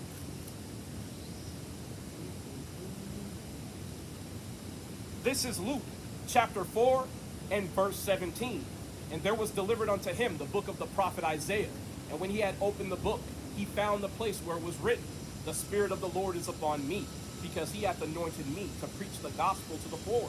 He hath sent me to heal the brokenhearted, to preach deliverance to the captives, and recovering of sight to the blind, to set at liberty them that are bruised. Have a question. If you on a damn plantation getting beat upside the head all the time, you told that you're black, you gotta remember, I just told you you're an Israelite. But what if I tell you you're black, and I don't allow you to know who you are? Aren't you blind? You're not only blind, the Bible describes you as being dead. Speaking of the wolf. Right? Speaking of the wolf. But keep going, brother. Or actually, no, I'll keep going, right? Verse 20. And he closed the book, and he gave it again to the minister and sat down. In the eyes of all them that were in the synagogue were fasting on him. And he began to say unto them, This day is this scripture fulfilled in your ears. Now we're going to get where he got that from. Get that in Isaiah. This is the book of Isaiah, chapter 61, verse 1. The Spirit of the Lord God is upon me, because the Lord has anointed me to preach good tidings unto the meek. He has sent me to bind up the brokenhearted, to proclaim liberty to the captives, and the opening of the prison to them that are bound. Does that sound familiar? It's the same words, right? Keep going. There's a little bit more on this. To proclaim the acceptable year of the Lord, and the day of vengeance of our God, to comfort all that mourn. Now notice it says the day of vengeance. Well, if everybody's getting salvation, what's vengeance needed for? And against who? How about the people who did this? Or how about the people? One second. I got a picture I want y'all to see. Okay, get all praise. What's happening to this man right here? It's a lot, I know, but it's right there. He's getting barbecued alive. You can see the rope on his neck, and then there's the smoke pit, and then all these white folks. Now, have you ever heard the term picnic? You know what it stands for? Pick a nickel. So that's what they used to do. They would have a black person that they wanted to kill for one reason or another, or they would pick one at random. And what they would do is they would capture that person, they beat them, a lot of times they sexually assault them, including castrating. And then they would set a time, and everyone in that town or that city would meet. They would call off work, church, everything, and they would attend things just like this. This is a book called Beyond Sanctuary. It's got Jim Crow South lynching photography. So hangings, burnings, all of it is in here. But these are all the things that God said he would do to us if we didn't keep his commandments. You say you from Guyana? Guyana? Okay, Guyana is the tribe of Asher. So you're from Asher. It says Guyana is Asher. Asher, look. Okay, that's cool. Yeah. No, I'm just saying. Look at where it's from. South America and Venezuela and Brazil here is where he's from. Yeah. Well, he's on the coastal area though, right? Well, Guyana? There's a portion of it, but there's some inland too. But Okay. Well, all you need to know, brother, But it's is a that you're mixture an around there Israelite, anyway. right? Yeah. Whether you be from Judah, Asher, Right. whatever, you're an Israelite. Because the people in Guyana don't get treated any better by the British than we do here, right? But we're telling you all these things so that you can keep the commandments. Keep going where you're at. There's a little bit more. To appoint unto them that mourn in Zion, to give unto them beauty for ashes, the oil of joy for mourning, the garment of praise for the spirit of heaviness, that they might be called trees of righteousness, the planting of the Lord, that he might be glorified. So, and that's all we need on that. But literally, it says to give to Zion, to the Israelites, right? These are the Israelites in the northern hemisphere, or western hemisphere, I should say, right? Where the white man set his foot here. It's not just the north, he did it in the south, South America, right? But we have Israelites scattered all over the earth. Because you know how the Bible says we're likened unto the stars of heaven, and we're scattered all over the earth, right? When you look in lands like Japan, you have a group of people called the Ainu, A-I-N-U. They basically look like today's Native Americans, but they go back to our people. They actually come from a group of people called the Jomon people, J-O-M-M-O-N. And if you look at the old black and white photos, big lips, big noses, nappy hair, with slanted eyes, they just Japanese niggas. You know what I'm saying? We got people called the Kunlun people in China, or the Manchu today. They're basically just black Chinese people. We're all over the earth, brother. And guess what? All those people, where are they at in their society? On the bottom, getting treated like dirt. So we say all that, brother, to say this: keep the commandments. And we're gonna give you just two of them to let y'all go. Give me Numbers 15 and 38, and then I'm gonna get Leviticus 11, and we're gonna let y'all get back to your beautiful date, right? I don't know how you're not cold, brother. I got on long johns and everything. Hey, man, y'all can have it. Anyway, go ahead and get it, man. It's the book of Numbers chapter 15, verse 38. Bring it out. Speak unto the children of Israel, and bid them that they make them fringes in the borders of their garments throughout their generations, and that they put upon the fringe of the borders a ribbon of blue. A ribbon of what? A ribbon of blue. And that's why you see this. These are the fringes. And this is the border. Now, say you don't want to wear the the fringes all around your garment. You do have another option. Have you ever seen the brothers who seem to be wearing tassels on the corners of their garments? Yeah. Those are called tzitzits. That brother's wearing, Okay. right? And that's in Deuteronomy 22. So I'm gonna grab that real quick. But now that you're hearing this, you got any kids, brother? Yeah. Okay. If you told your children to do something and they didn't do it, wouldn't they get in more trouble if you didn't tell them anything and they did something wrong? Yeah. So you're an Israelite. God is your father, and he's telling you through his word and his prophets a commandment. Now you know exactly what fringes are. Yeah. You think God's going to require that of you? Yep. Yes. Right? This is Deuteronomy 22 and 12. Bring it out. Thou shalt make thee fringes upon the four quarters of thy vesture, wherewith thou coverest thyself. Now, this is an easy commandment to keep, because once it's on your shirt, or you don't have to put it on both your hands and your shirt, but choose a garment. Once it's on there, you can forget about it. You can just do your thing, right? But we're telling you this so that you could be more in regulation with the Most High God, right? Because the closer you take steps to the Most High God, the more steps He takes. Yeah, keep going. And it shall be unto you for a fringe, that ye may look upon it, and remember all the commandments of the Lord, and do them, and that ye seek not after your own heart and your own eyes, after which ye used to go a-whoring. So these are literally supposed to remind you to keep the commandments, right? Because one of the things that prompted this was a man working on the Sabbath, and he got killed for it. So the Most High God, after rendering that judgment, he threw us a bone and said, hey, look, here's another commandment to remind you that when I give you a commandment, make sure you keep it. And if it slips your mind, you look down and go, oh shit, it's the Sabbath. Turn that oven off, you stop cooking all that. You know what I'm saying? Like, those are the things that you should be doing if you're an Israelite. You know what I'm saying? We're going to get that in Leviticus 11 real quick for dietary laws, and that'll be it. So the reason why we keep it light, because there are sins unto death that we do want to remind you about, like breaking the Sabbath, right? But I want to give you the lighter things so that the heavier things, when you're prepared to receive them, you'll keep them. Because like I said, when you hear it, it becomes your responsibility to keep it, right? Go ahead. Get pork. Just start with pork. The book of Chop. It's the book of Leviticus chapter 11, verse 7. Bring it out. And the swine, though he divided the hoof and be cloven footed, yet he chew not the cud. He is unclean to you. So, the pig is unclean to you. You're not supposed to eat it. Now, I have a question, brother, and be honest. Do you like eating pork? Rarely? How about you, sister? All praise. So, it'll be easy for you to just throw the bacon off your burger, throw the pepperoni off your pizza, and not eat pork.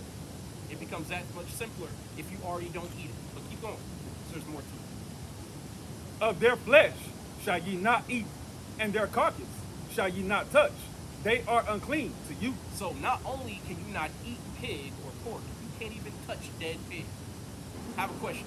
Is a pork chop part of a dead pig? Yes, it is.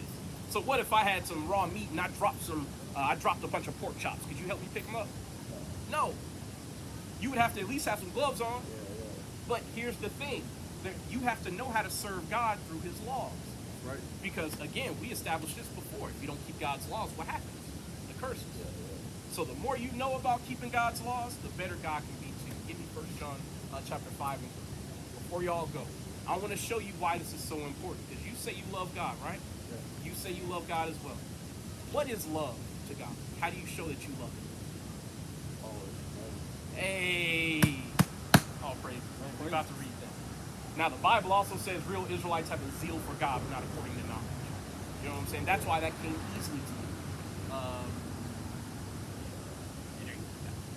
I need 5 minutes. Get straight.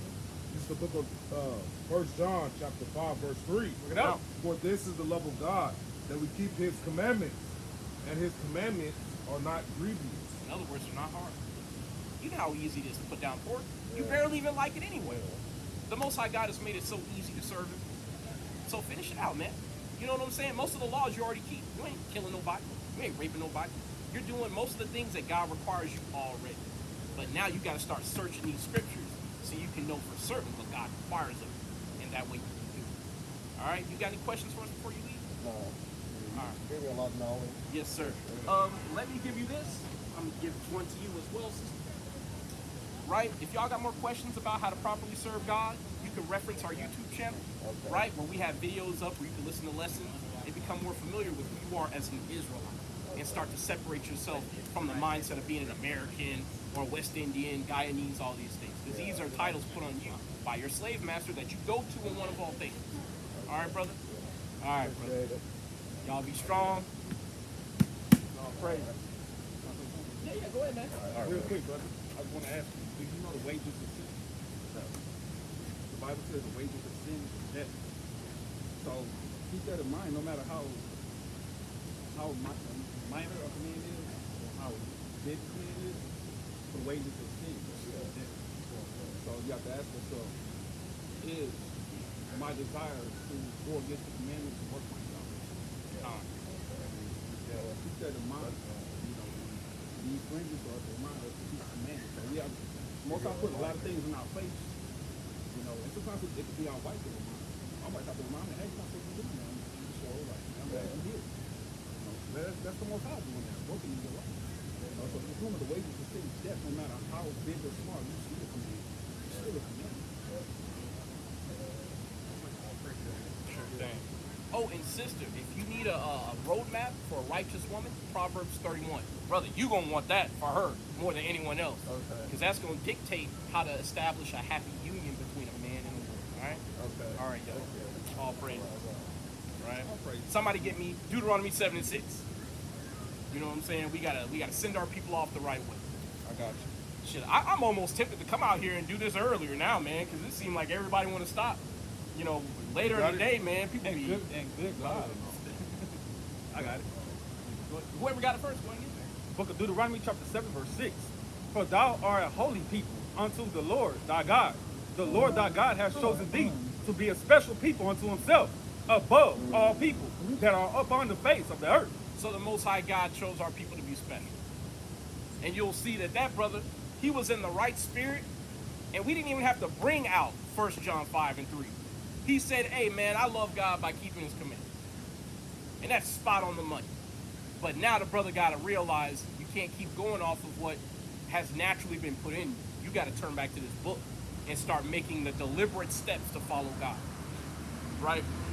But, you got anything, brother, that you want to teach today? Because we keep it kind of light. No, y'all supposed to be wrapping up. Yeah, we can. Well, whatever you got, man. Oh, it's already 2 o'clock. Yeah, we about to wrap up. Well, go ahead and bring out some stuff, man. We'll give you 3. Yeah, let's get 3 of them. Yeah, you can step number 3.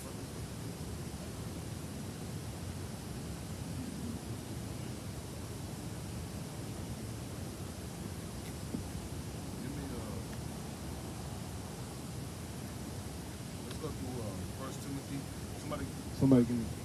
I got you. Somebody give me 1 Timothy 6, 1 to 10. Ya le marcaron que lo recoja. Hello. Hello. Yeah. I got it.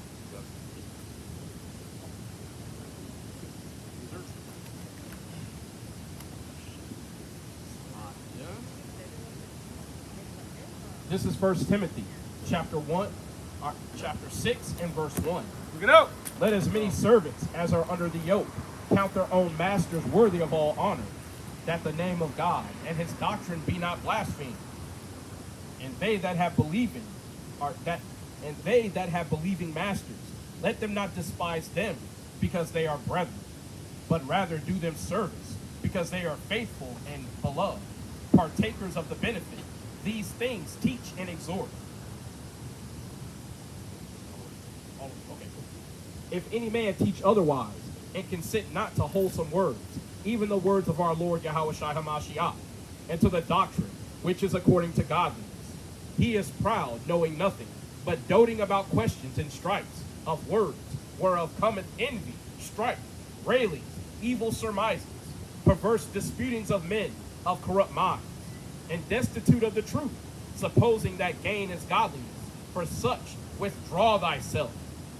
But godliness with contentment is great gain. For we brought nothing into this world, and it is certain we can carry nothing out. And having food and raiment, let us be therewith content.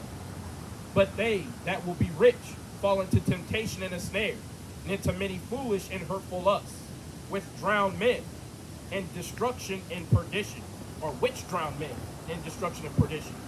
For the love of money is the root of all evil, which while some coveteth after, they have erred from the faith, and pierced themselves through with many sorrows. And I got a short time, so I want that brother to bring out that piece of a lesson I had written down. The point of the matter is, you got brothers that come in day day out. I just walked across the city. I see IUIC out here teaching. Met some brothers from Sword of Truth out here. We got ISUPK out here. You know, these brothers out here. Every week we out here doing the work. We got people that come and tell us foolish things, and their mindset. Well, before I even get to that, hold on to so like I'm butchering it. Hold fast to what's good. You know what I'm saying? And exhort those teachings and learn something. Better your ways. You know what profit a man to gain the whole world and lose his soul. That's right. Everybody's out. It says Matthew 24. It's gonna be like the days of Noah, where people are eating and drinking, marrying and being given in marriage. Everybody's out here living their best life, trying to get a BBL, switchy, trying to be a YN, chasing the hoes, getting to the bag, generational wealth, all these things like that. It don't come with no wisdom, and people think that just because you get a lot, that means you closer to God. They think God is blessing you. And I talked with a family member just recently about another family member that's dear to me. They say, I hope that God steps in and gets to him before it's too late. My response wasn't able to be comprehended, because what I said was, I hope that he gets it right and figures it out before God gets involved. Because the truth of the matter is, God is involved. That's right. And the reason why he's going the way he's going is because the Most High put that on him. You know what I'm saying? And any one of us, at any point in time, can be stripped from any semblance of glory that we think we have. Just because you're getting money, getting cars, getting fame, getting popularity, that don't mean nothing. Because when it's all, I even had a brother, he just got out for being locked up. He talking about he want, his plans and how he gonna be a millionaire in 5 years. Plans that we had and we talked about more than 10 years ago. And he got locked up, got out, got locked up, got out, and now he's going back to the drawing board. And I told him the truth, because he's, starting to wake up, but he's falling under the Yehudis. And I told him, why would you want to get rich in this society? This place about to get destroyed. It don't mean nothing. You get $1 million, okay, cool. You want to have something to give to your family, but guess what? Ain't nothing gonna be left of this place to give them. You need to learn and listen to when somebody's giving you some spiritual food, some real wisdom, some real guidance. When they giving you answers, because a lot of our people, they come with foolishness. And they say, you know what? I agree with everything you say, I just don't like the tone. I don't believe in the white man's book, but I agree with everything y'all saying and doing. Foolishness. And it's going into your destruction. You know what I mean? It's in the scripture that I had the brother read, it says, money, the love of money is the root of all evil. This is why you have an OL situation going on. If anybody's in the street dealing with drugs, it's not even a profitable thing anymore. But you got brothers still trying to jump into that lifestyle, jump into the streets, when they know ain't no code. You see Lil Durk on trial, everybody snitching, all type of stuff, backdooring each other. it don't mean that it's not going nowhere. Now you got to sit in jail. You at the height of your career, doing something few people have ever seen. Go ahead. Let's bring it out, bro. This is Proverbs, chapter 11 and 4. Look it out. Riches profit nothing, or profit not in the day of wrath, but righteousness delivereth from death. And that's real. That, like the brother just said, the wages of sin is death. And that's one thing that people fail to realize. This ain't a game out here. It's all sweet now. When somebody come to do you in, you see what I'm saying? Ain't no money, ain't no gold, ain't none of that. When you popped off on your homeboy wife, and he coming back to get it in blood, by way of Yahweh, you see what I'm saying? Ain't no money, ain't no fame gonna stop that man from getting down on you. And you gonna feel every bit of it. Hot. You know, these things we gotta wake up and realize before it's too late. We given all this time to prepare. You know what I'm saying? And it's a sad reality, but it is what it is. You got to keep one foot in front of the other. You know, and I want to leave off on that. You got anything you want to add, Brother Malcolm? Yeah. Just to land back on what the brother was saying. I'm reminded of the story of Lazarus and the rich man that Yahweh told. You see the rich man, he goes through his life, he's rich. And then you got this poor man, this brother, who's poor all his life. And he come knocking on the rich man's door, looking for some mercy, looking for a handout, looking for some food. They both died. Then you see it's flipped. Now the poor man is living in conscious bliss. He's with Abraham. Why? Because he didn't have a Can you mind take a flyer, sister? to be polluted like the riches today pollute the minds of the rich. Like the brother said earlier, the love of money is the root of all evil. The love of money, not money, but the love. Like the brother said earlier. Con. I just want to add to that point. You know, the love of money, the root of all evil. Our people are committing genocide at a high rate, and we're getting paid by other people millions of dollars to propagate and perpetuate that cycle. I just want to add that. Con, and like the brother said, you see everybody snitching on everybody. You go after this money or this desire for being rich, the luxury lifestyle. You desire to be seen. You want everything, and you're getting it in a way that does not fit the profile that God has for you. And then you find yourself incarcerated over something that you ain't even guilty of, because you fail to understand that what the Most High have in store for you, you are turning against it. You are rejecting it. Con. Precept. Really good precept for what you're saying, brother. Con. Go ahead, get that. Yeah, I got you. This is Sirach, chapter 14 and verse 1. Bring it out. Blessed is the man that hath not slipped with his mouth, and is not pricked with the multitude of sin. Blessed is he whose conscience hath not condemned him, and who has not fallen from his hope in the Lord.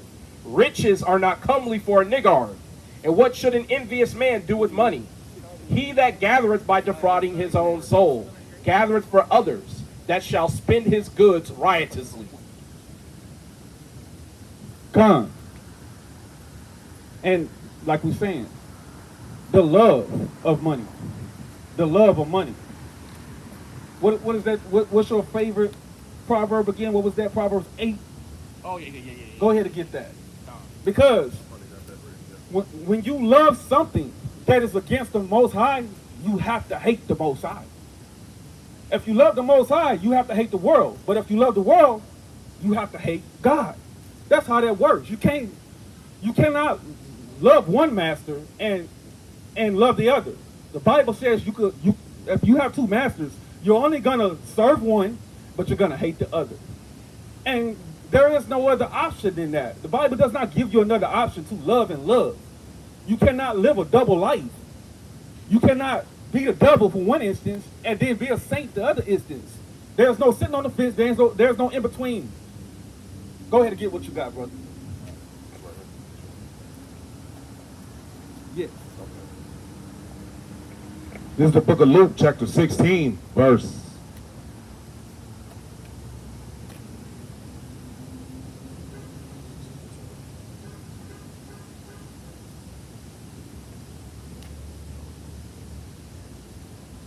Yeah, go ahead and start at verse 28, 25. Start at 25.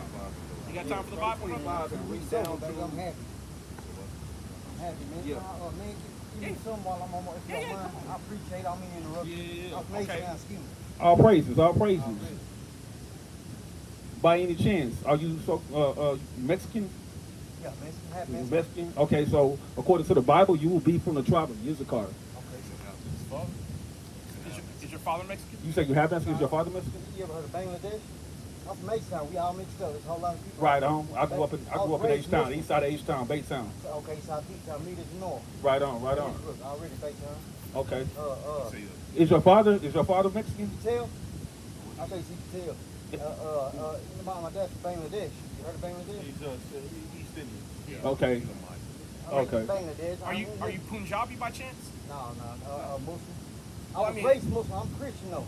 Well, that's the religion. We're asking about like the group of people in India that Your you ethnicity. No, Bangladesh, a whole other it's its own country. Okay. Bangladesh. Yes, sir.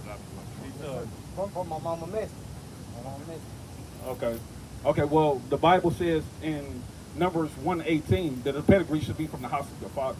So whatever your father is, that's what you are, because your father carries the seed. You understand what I'm saying? So, because it's just like the ground. You can put whatever seed you put in the ground is going to produce that seed. The ground can't change that seed. It can't turn an orange into pears. So you put a pear seed up in there, it's going to produce pears. So you are whatever your father is. You understand what I'm saying? So now we ask because the Bible specifically talks about the Israelites being God's chosen people, the so-called blacks, Latinos, and Native Americans. And that God is going to come back to deliver them from their enemies, is what the Bible teaches. Well, what about me then? Well, I asked you what your father is. Your father is He's from Bangladesh. Bangladesh. So one of the things that we want to let you know is, although we're saying blacks, Hispanics, Native Indians, those are I the. really think all lives matter, bro. You know what I mean? Honestly, bro, we all matter. Hey, I think we all Amos win, 3 really. and 2. I don't mean to make this like a controversial deal, but Yeah, go and grab it. but I feel like I don't know, man. I feel like we're all people. We all different races, don't matter. But what we're trying to tell you is this book, Yes, the sir. God of this book, Yes, sir. he only loves his people. Okay. So, because you got to remember, who had the Israelites in the sub-Saharan slave trade? Are you familiar with that? So does God love me? Well, I asked you a question first, brother. Okay. Yes, So, in terms of the sub-Saharan slave trade, who were the victims and then who were the people enslaving others? sir. Okay. So the East Indians and the Arabs enslaved God's people in the sub-Saharan slave trade. And reason then, why- so we did that. I didn't do it. I didn't do that. I don't know, man. I don't know if that's true, man. I don't know. But that happened to God's people. You think God is going to let that slide? I don't know, man. I don't think that's right if that's true. That's I mean, not right but at it is true. That's why the reason why I'm bringing it up is because we're scattered all over India. You have people called the city people, SIDDIS. all. I feel like y'all real controversial. You're supposed to spread love, man. You know what I mean? I feel like Was there's a lot- I have a feel like question. there's Was a it lot of love when you enslaved our people? Me? No, it wasn't. Me? Yes. Me? How are you Me? over here What in did I do? America? No. How are you over here in America? Can I record this? Sure. I'm born We're and raised recording. here. How are Indians able to come over here and enjoy the land that we built with our blood, sweat, and tears? And this is where I get back on the mic, right? Because that's why we tried to test the spirit. As soon as they start going, oh, it wasn't me, it was my ancestors, that's how I know you're an Elamite. And the Bible says your people are going in slavery for what you did to our people. That's right. What happened? Your people are going in slavery for what you did to our people. Did your camera get it? Yeah, you're going to. Hey, somebody get me Revelations 13 and 9 through 10, and somebody else get me Isaiah 60. Because the same way you're here enjoying a kingdom that was built by my people, we're going to enjoy the kingdom of heaven built by your people. And this is why we have to come out against the heathen the way we do. Yeah, I'm doing not this. See in slavery. And it's well deserved. And we're going to have an abundance of Slurpees, and all types of other gas station trinkets in the kingdom. Come. See, he shakes his head as he walks up and down the land that we built for him to enjoy. I don't care if you're from Houston. I don't care how many black girlfriends you had, how much Israelite pussy you got. I don't care. If you're a heathen, you're still a heathen, and God sees you as such. Let's get these scriptures. Sorry about that, brother. I couldn't let that shit. Nah, you good, you good, you good. I can barely hear him. This is the book of Revelations, chapter 9, chapter 13, verse 9. If any man have an ear, let him hear. He that leadeth into captivity shall go into captivity. He that killeth with the sword must be killed with the sword. Here is the patience and the faith of the saints. We about to wrap it up, y'all, but that's why I had to bring out to him, hey, look, we're scattered to all nations.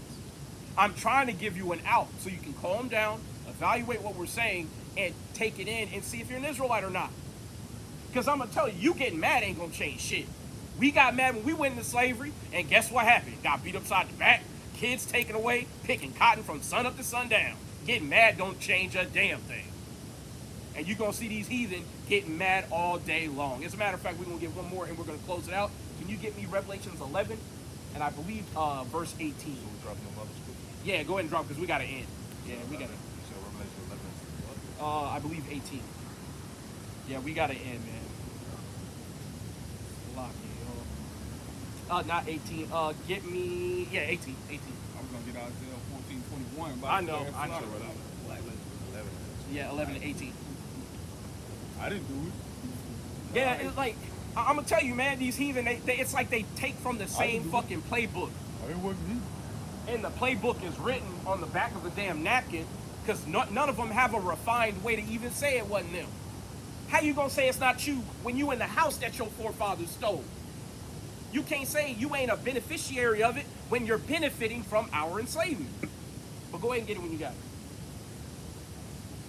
This is the book of Revelation, chapter 11, verse 18. Bring it out. And the nations were angry, and thy wrath is come, and the time of the dead that they shall be judged, and that thou shouldest give a reward unto thy servants the prophets, and to the saints, and them that fear thy name, small and great, and shouldest destroy them which destroy the earth. And that's exactly what's about to happen. That's why he said, well, what about me? In other words, how do I escape the judgment that I know I deserve?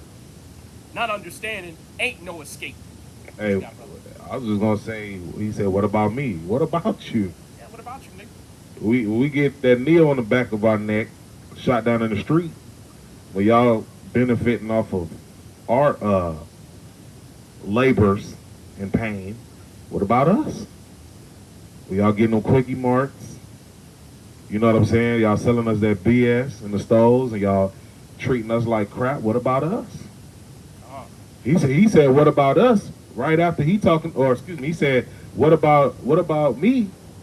And then proceeded to say, I think all lives matter. Then why would you say, what about me? That's crazy. Why do the heathen rage? That's all I have to say. And imagine the main thing. It's upsetting to me because I grew up in H-Town, and just looking at him, I would think that he was H-Town has a lot of Mexicans, so-called Mexicans, from the tribe of Issachar. It's upsetting. I grew up with them, and he looked like them. Yeah. It's easy to see, but when he started talking, nah, you ain't them. You ain't our brothers, bro. But I'm going to tell you, spiritually, these heathen have tried to do everything to escape God's judgment. Some of them have tried to seclude themselves off, away from us, and rule from the top. Some of them have tried to live amongst us and have children with our women, thinking if I look like these people, talk like these people enough, God will see me as those people. Not understanding, nigga, you got to pay for what your forefathers did because you are your forefathers. Hey, what's crazy is you've been seeing, when you take a look around, there's an uptick of Edomites, Elamites, Moabites, Ammonites. All of them, they want that Israelite man seed. Yep. They trying to, especially the Edomites, they say, I don't want no pale children. I want some children with melanin. The Edomite man is what? The Edomite, you know what I'm saying? They have the same sentiments. They try to mingle themselves amongst us as well, trying to escape the judgment. You know. Upsetting, though. It really is upsetting about how much they look like us, but they not us. It really is upsetting, bro. Because man, what are we? Hey, How Christians not understand that? hey, Ham looks the like us, but Gentiles- they not like us. Not like us. Not like us. But You know what I'm saying? we're amongst the Gentiles though, and the Gentiles are looking like us. You know what I'm saying? But we are the Gentiles amongst the Gentiles. Hey. Because they act like it. Let's get one more thing before we end. Can somebody give me Matthew 25? Give me Matthew 25 and start at 31. Come.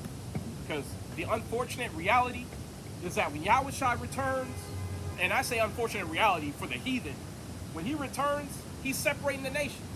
Y'all got time for the Bible today? Hey, everybody's going to heaven, man. Everybody's going to heaven. Everybody gonna be in heaven, but the white Ev- man gonna be a slave in the kingdom of heaven. That's And it's right. long overdue. How are you a Christian when Christ ain't for you? No, I said Christ ain't for you. As in he's gonna come and cut your head off and put you in slavery. No, Just like you did what's us. going to happen is you're going to say, I love you, Jesus. I love you. Hamana Shamana Ha. Hey, Yahweh's going to give him a Sparta kick and say, back up, heathen. Yah, bitch. Yah. I never knew you. That's how you know we in Babel, because they babbling. And whenever they I have say- to say this. I'm not sure about the ethnicity of the sister that he's walking with, but if you are black, Hispanic, or Native Indian, you are a coon. Coon, coon, coon, coon, coon. Our women, they cleave onto the man who's been raping and displacing them and exploiting them for the last 5 centuries. That's right. And when we put them on the spot, our sisters, they cleave even tighter to their white snuggle buddy. Not understanding you loving your enemies is not going to change God's judgment at all. At all. But with that being said, let's get this last bit of scripture in Matthew. This is the book of Matthew. This is the book of Matthew, chapter 25, verse 31. When the Son of Man shall come in his glory, and all the holy angels with him, then shall he sit upon the throne of his glory. And before him shall be gathered all nations, and he shall separate them one from another, as a shepherd divided his sheep from the goats. So, Yahweh Shai is going to separate these nations. That's why we trying to tell blacks, Hispanics, Native Indians, I don't give a damn how much you love your heathen oppressor. He's going to separate you from your enemies. And if you refuse to separate, you're going to get thrust through alongside your enemy. That's right. You better read the book of Numbers in chapter 21, where the mixed multitude got killed, the heathen that were with us, and the Most High God made us bury. Slocky. They weren't just killed, they were tortured. Hey, it be like that. It be like that. It wasn't no sweet, quick, one to the head, one and done, passing your sleep, peacefully smiling. They were tortured. Let's get that on the record. But how did they treat us in Egypt? The rigor, the torture. When you look at some of the ways they used to embalm bodies, scraping out the brains with hooks and all types of things that would desecrate you as a corpse, let alone you being alive. Yeah. Say you were a servant to a pharaoh who died. Guess who got entombed with the pharaoh, even if you were alive and in good health? If he said, hey, you're my prized servant, I want you in the underworld with me. Guess who died today? You are. Right. But this is some of the things that the heathen have done to us, and they think they don't have to pay for it. They are gravely mistaken. But Hate is real. The hate is real. You still gonna get Proverbs 8? yeah, we can Leave it finish out with on that, We can finish because on the hate really is real. And as long as that hate persists as it does today, whether it's through police brutality, whether it's just putting the children of Israel at the very bottom of society, which they are, guess what? You're gonna have to pay for that. You are sinning against the Most High by tormenting his people, whether putting them in prisons, whether taking their women, whether putting them in human trafficking. That's hate manifested upon this earth. And you have to pay for that. Go ahead, brother. Even Salakia. Sports and all. But speaking of hate, even teaching our people that Jesus is for everybody, this book is for everybody, not telling them the truth about who they are, what their role and their position is, and allowing them to step into that role or even pushing them into that role. That is a sin against the Most High. That's right. That's a grievous sin. And it's out of order. Y'all got time for the Bible today? A couple minutes? y'all y'all native Hispanics, just know y'all are in the Bible. Y'all are God's chosen, all right? Our native Hispanic brothers, Mexicans, Peruvians, Somos lo mismo. Honduras. All Yeah, praises. that's Zebulon. Y'all Israelites. Y'all are Israelites according to the Bible. Okay, that's praises. Zebulon and Issachar. That's right. Y'all are people. Israelites according to the Bible. That's right. We're Yeah, all can- Israelites. hey, can y'all take a flyer? All right, give y'all some flyers. Because we come out here to let our people know that there's a reason why you work 60-hour work weeks and the white man calls you lazy. It's because you're God's chosen, and That's he right. ain't. You're Y'all be special, safe. brother and sister, okay?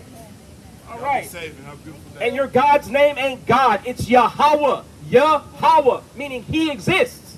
And his son's name ain't Jesus, it's Yahweh Shai. And his name is dreadful to the heathen. Right? That's why we love telling our people that they're special. And the heathen hate to see it because they know once enough of us rise up and are sealed with his word, their kingdom comes to an end. Hey, Mary and Can you Joseph get didn't something for speak English, right? Yeah, what you got? Mary and Joseph didn't speak English. They spoke Hebrew, right? Con. Deuteronomy 7:6. Con.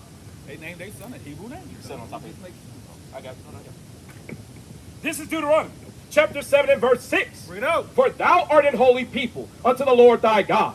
The Lord thy God hath chosen thee to be a special people unto himself above all people that are upon the face of the earth. What is a Mexican man and woman? Above all people that are upon the face of the earth. What is the Honduran man and woman? Above all people that are upon the face of the earth. What is the indigenous? Oh, What is the indigenous people of the Americas, North, Central, and South America? Above all people that are upon the face of the earth. That's right. And that, last but not least, what is a Negro man? Above all people that are upon the face of the earth. Hey, viva los Israelitas, right? Viva los blacks, los afroamericanos, los hispanos, los nativos. We are all the same. Somos lo mismo. We are God's chosen people. We are above all people that are upon the face of the earth. That's right. That's right.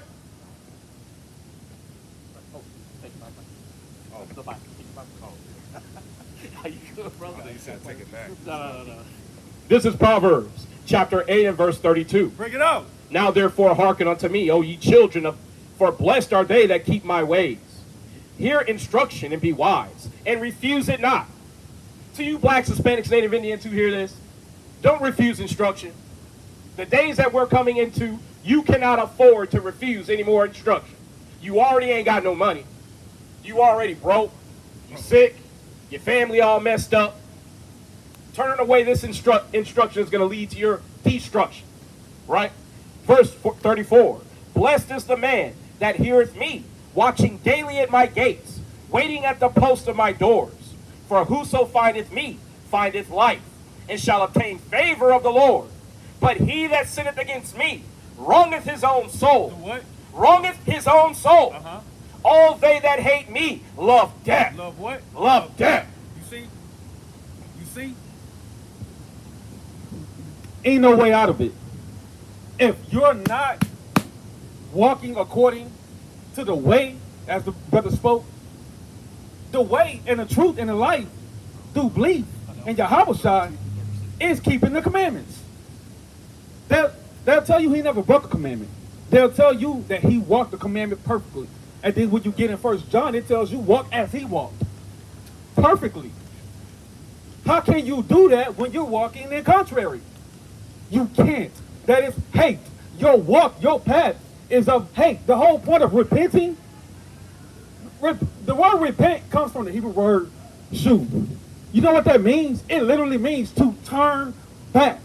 That means you have to turn from the path that you're walking and do a complete 360, about face, and turn the opposite direction. That means turn into something. Turn into the commandments of the Most High. That's right. Because that's the only way you're going to get these curses up off you. And like the brother said, that you want to be blessed, walk in the ways of the Lord. If you want death, hate God. And that's what you see. You see death throughout your whole life. Everything you touch is cursed. You got time for the Bible sister? A couple minutes? Yeah. Okay. Can I see you? You believe in the Bible, sister? Okay. So, can you come around here and look at this sign in the front? Where do you find yourself on this sign? Are you Hispanic by chance? Mexican? You're at the very bottom. Now, don't be fooled by the order of the list. It doesn't mean importance, right? But if you are a Mexican indigenous sister, you come from the tribe of Issachar. Issachar in the Hebrew means he who is hired. Who are the hardest working people on the planet? Mexicans, hands down. Y'all pave all the roads, you build all the buildings, you cook all the food. You need to say that like proud enough. You gotta speak up. Yeah. Us. You know what I'm saying? With some conviction.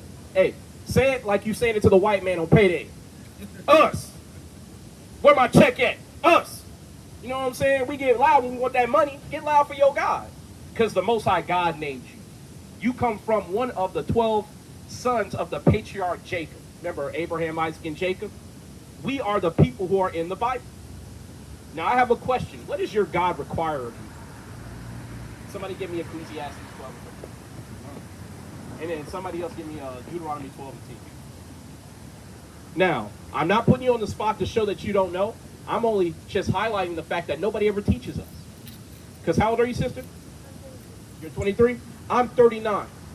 Now, I'm going to tell you, I left the church and I was an atheist for over 10 years. Simply because while I was in the church, I didn't learn anything. While going to church, has anybody ever asked you what group you go back to in the Bible? Has anybody ever asked you like what tribe you come from, anything like that? Of course not. Because your church is governed by something called a 501c3. It's a contract that they have to sign and adhere to in order to have tax exemption status here in America. Now, we don't have any such contract because we keep the heritage of the Israelites. Let's knock down these little scriptures here. This is the book of Ecclesiastes, chapter 12, verse 13. Let us hear the conclusion of the whole matter. Fear God and keep his commandments, for this is the whole duty of men. So, read the next one. For God shall bring every work into judgment with every secret thing, whether it be good or whether it be evil. So you see that our sole duty is to keep his commandments. How many commandments are there? Now, they say 10, 12, 13. What if I told you there's 613? So how do you serve a God and you don't even know how to serve him according to his commandments? Now, she's giving me that look like, wait, that's impossible. And guess what? You're right.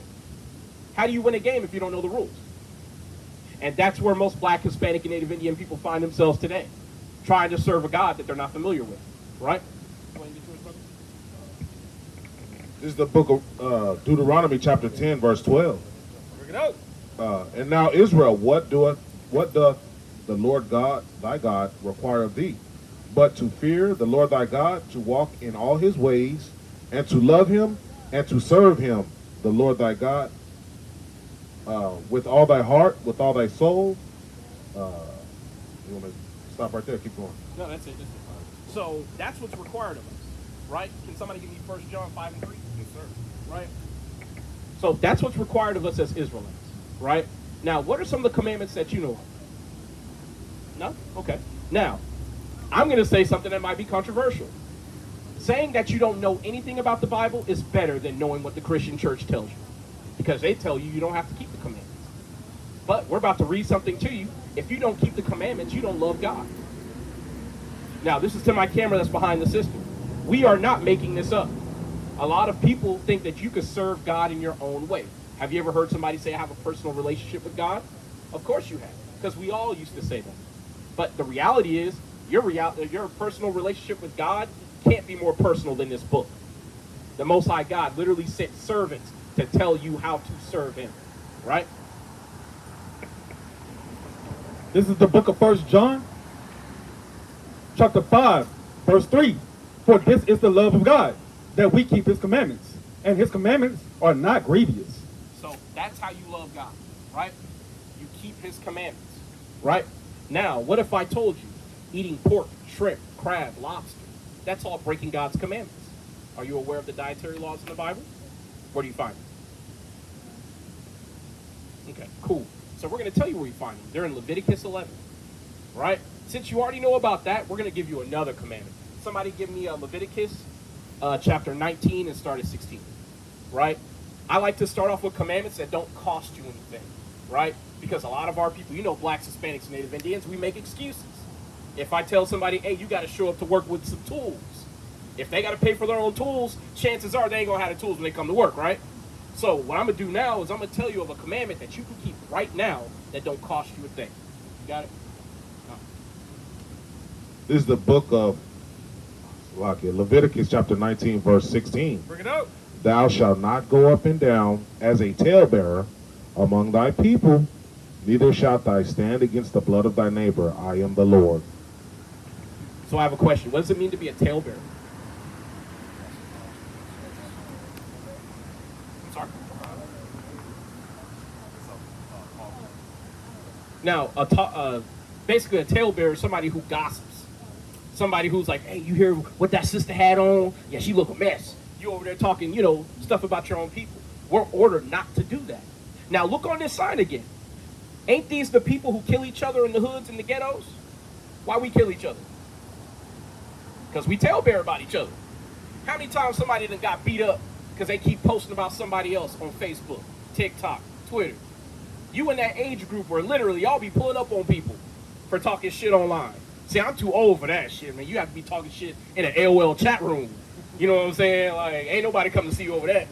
But, you know, you're in that group where you can pay with your life for talebearing, for holding grudges.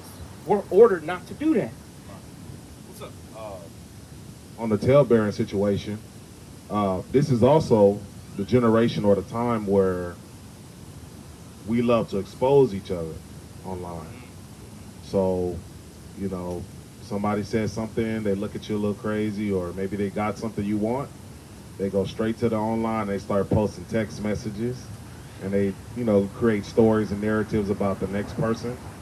And, you know, they gossip and they love to expose you. So then they put it out on Facebook, Instagram, things like that. And then other people take it, they run with it, they gossip to other people, and now you look like a crazy person, you know, wherever you're at, right? Read that next verse. 17. Yes, sir. This is the book of Leviticus chapter 19, verse 17. Bring it out. Thou shalt not hate thy brother in thine heart. Thou shalt in any wise rebuke thy neighbor, and not suffer sin upon him. So you're not supposed to even hate your own people. Now I have a question. You have a job, right? You're 26, right? You have a job? You've had a job, right? How do blacks, Hispanics, and Native Indians act toward one another on jobs? I'm sorry? They're mean, yes. Or they pretend like they don't see you. How do they treat white people on the job? Yes, sir. No, sir. Can I get extra hours, sir? You need me to do it again? No problem, sir. We're nice to everyone else. Now you notice how we have it all flipped upside down. Our own people we treat like garbage, but the people who put us in slavery, we treat them like they're over us. The Bible is telling you to prefer your own people, right? If I go and do something to somebody who looks like me, kill him, lock him up, put him under the jail. Cop kills a black or Hispanic, they hug him, go to McDonald's, tell them we're gonna pray for you, and tell the judge to take it easy if they even get locked up. Now, I want to show you something that's in the Bible. Give me Zechariah chapter 11 and start at 4 and hold it. But this brother has something to bring out to you. Go ahead and start it all the way up to the top.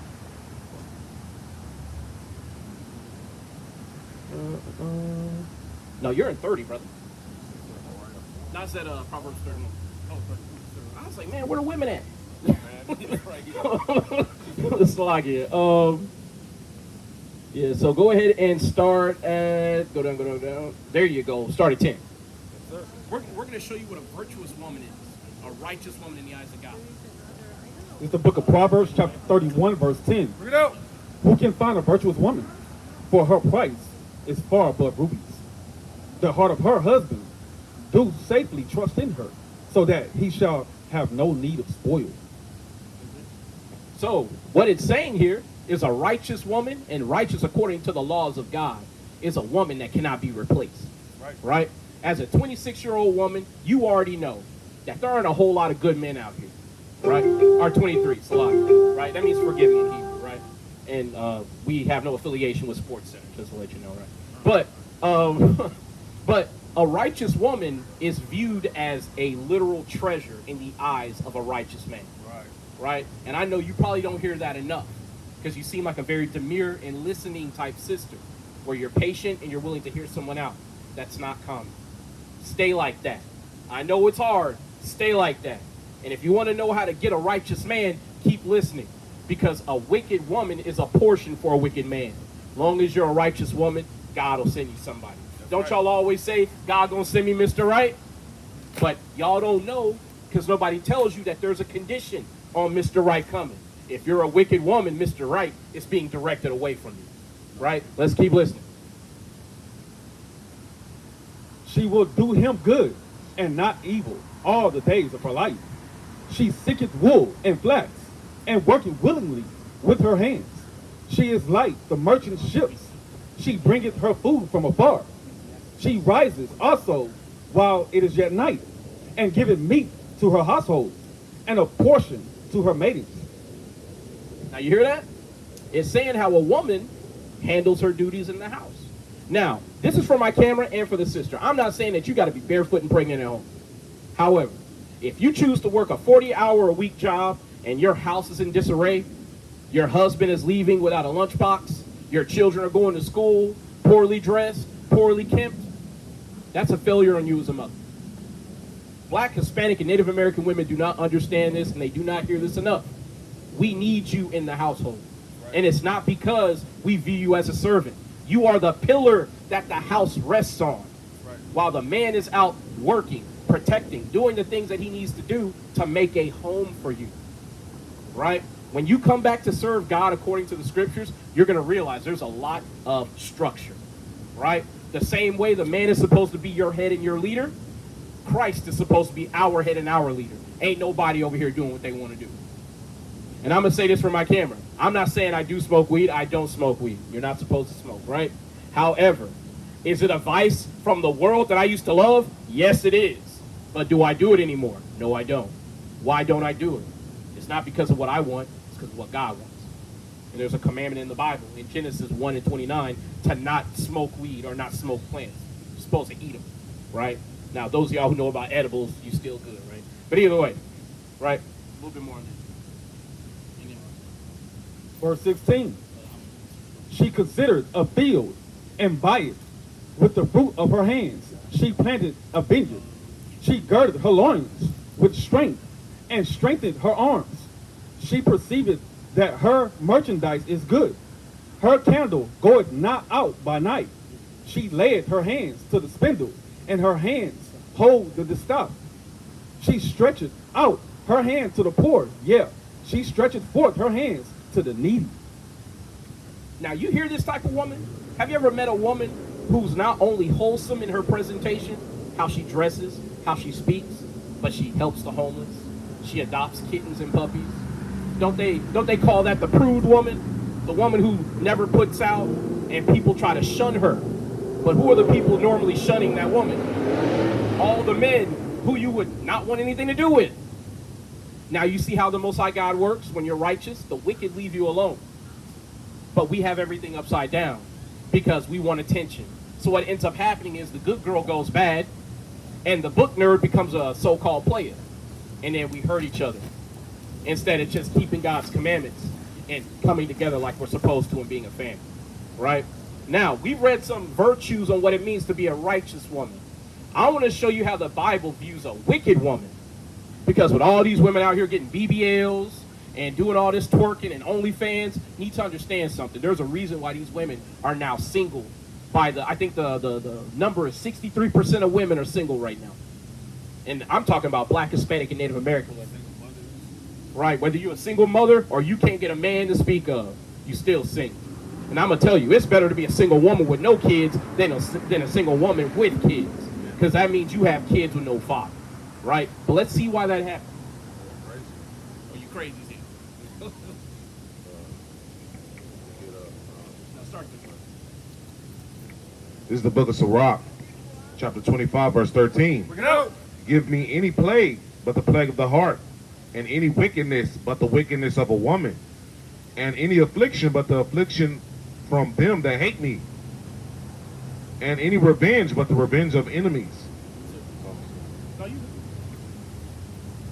So when it says, give me any plague but the plague or the wickedness of a woman, you know men can be ugly, we could be vengeful toward one another, but y'all women take the cake. A woman will torpedo her whole life just to pull up on your house and cuss you out. Get arrested, lose her job, all so she can get her point across. Or say a man cheats on you. Some women will literally, they'll kill their kids and their whole husband. You know what I'm saying? That's because in their wrath, a lot of times our women, they want to get a little bit lower than the person that afflicted them. Right? I'm sorry, sir, can we help you?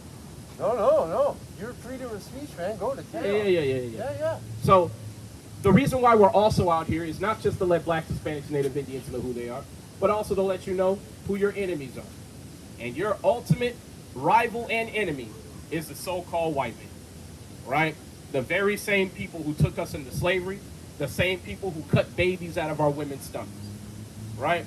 And the whole reason why our women believe that being wicked is the way to go. Because now if a woman wants to make money in her 20s, what's the career choice to go into? Stripping, OnlyFans. Who created all those institutions?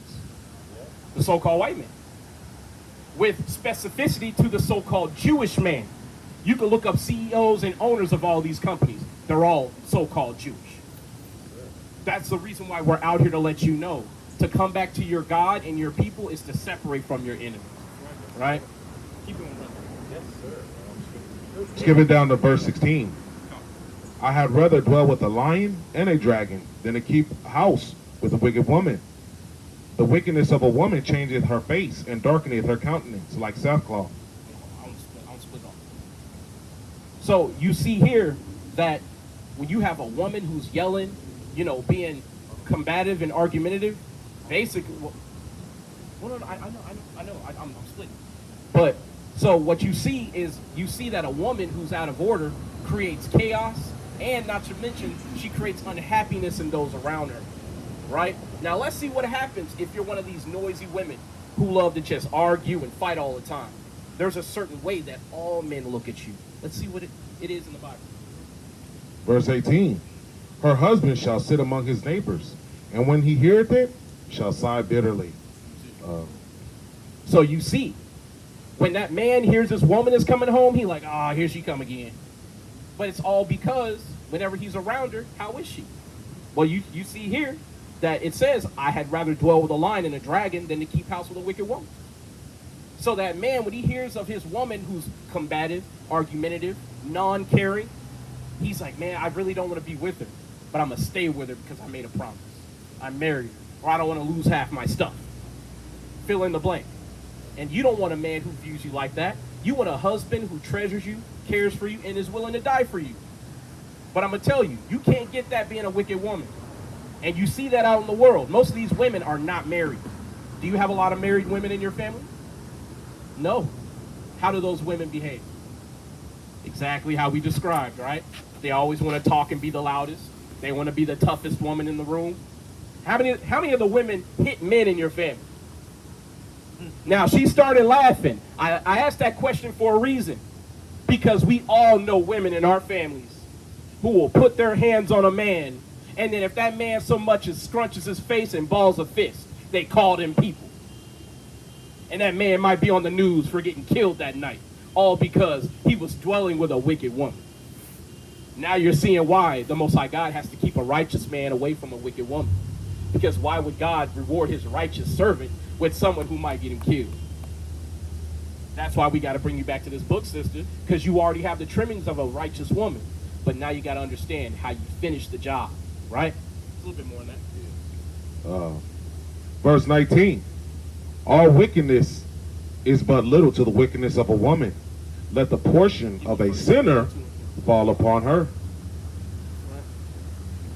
So, how much time you got left, sister? Not a lot?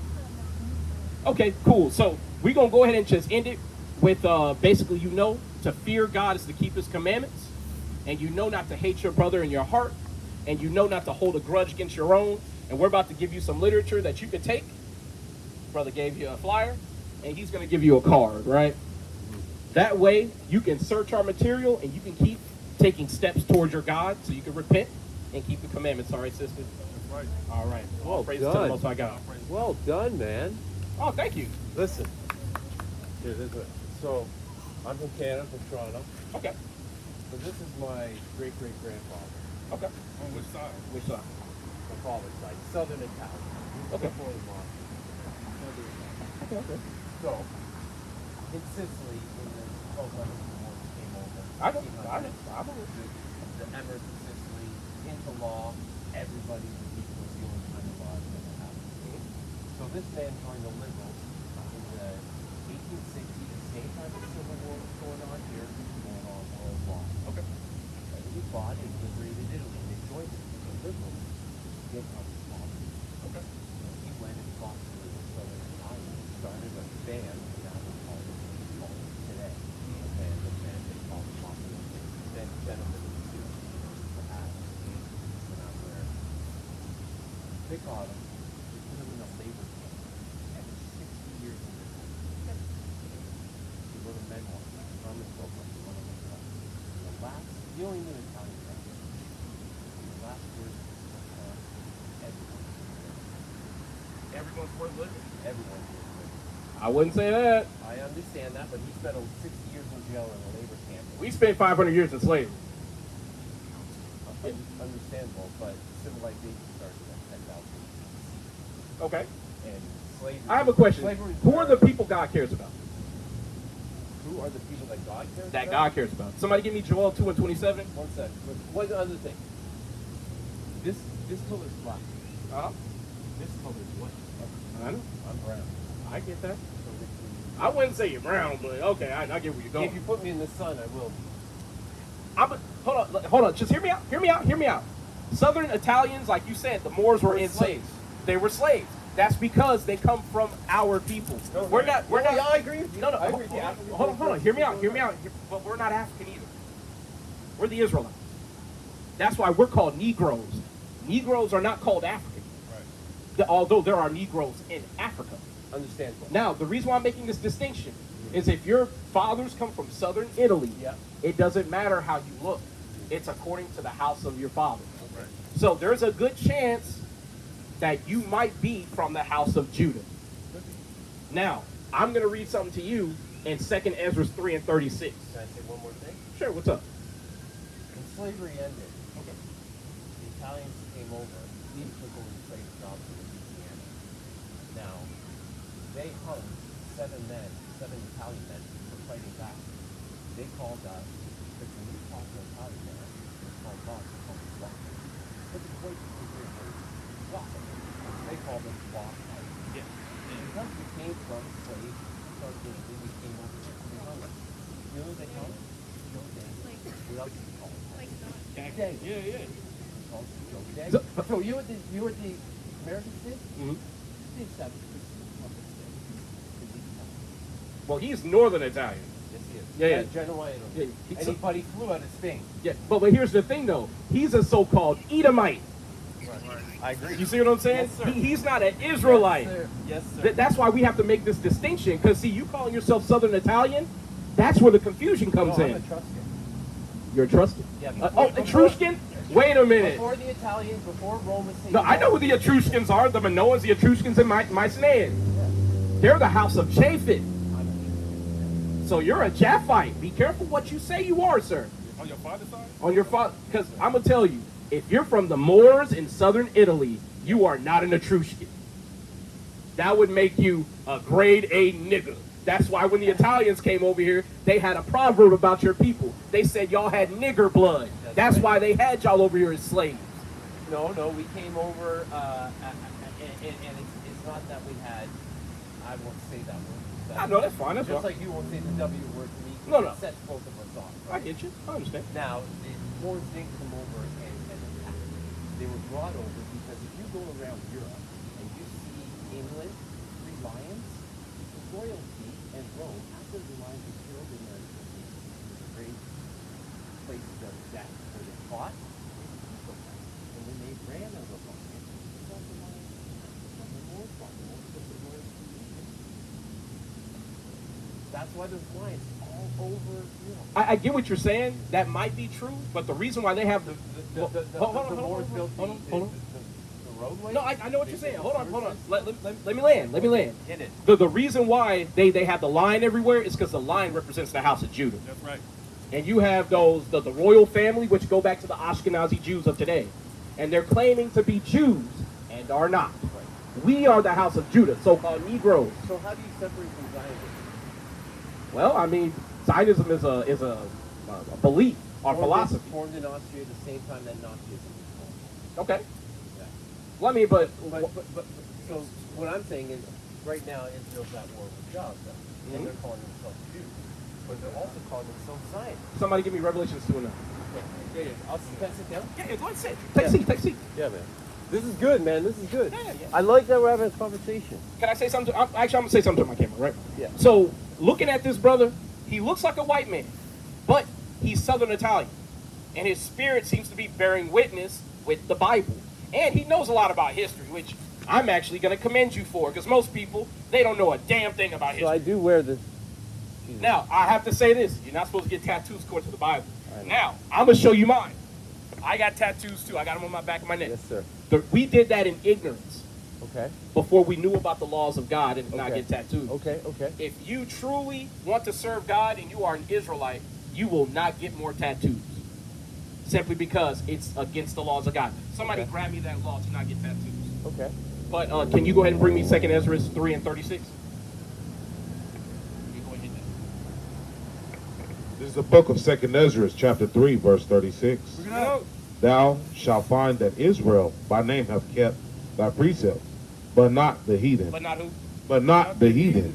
So the reason why we're bringing this out is because despite how you look, I don't care how you look. Good. That's why I always ask who your father is. Right. If you go back to our people, when we read off a commandment, Okay. you'll just go, I didn't know that, I'm going to start doing it now.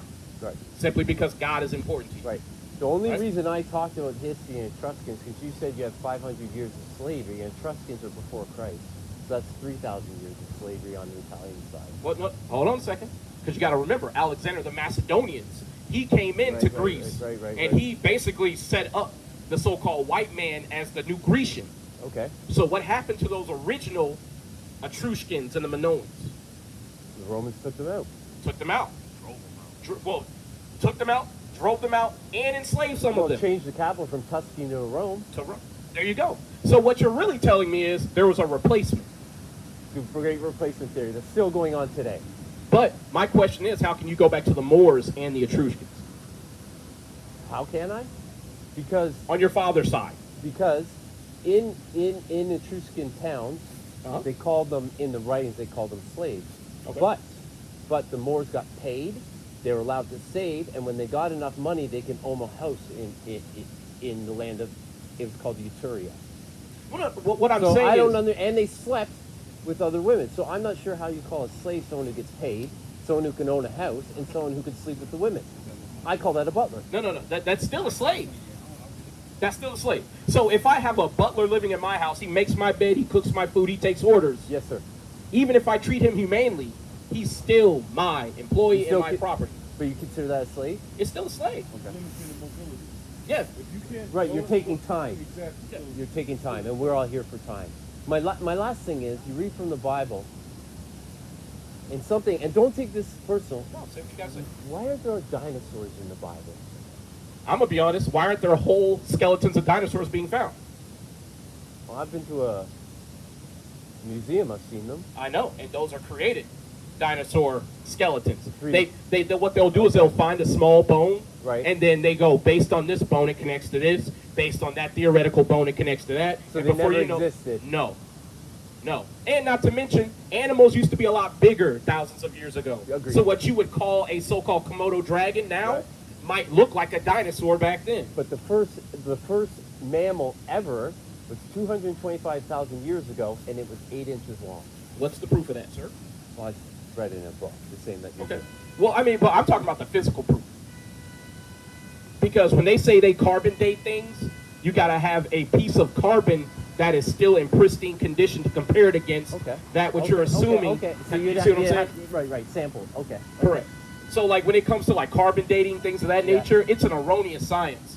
Right. Simply because you don't have a sample of the original carbon, Okay. right? Okay. So and then, please. So, I used to be big on science.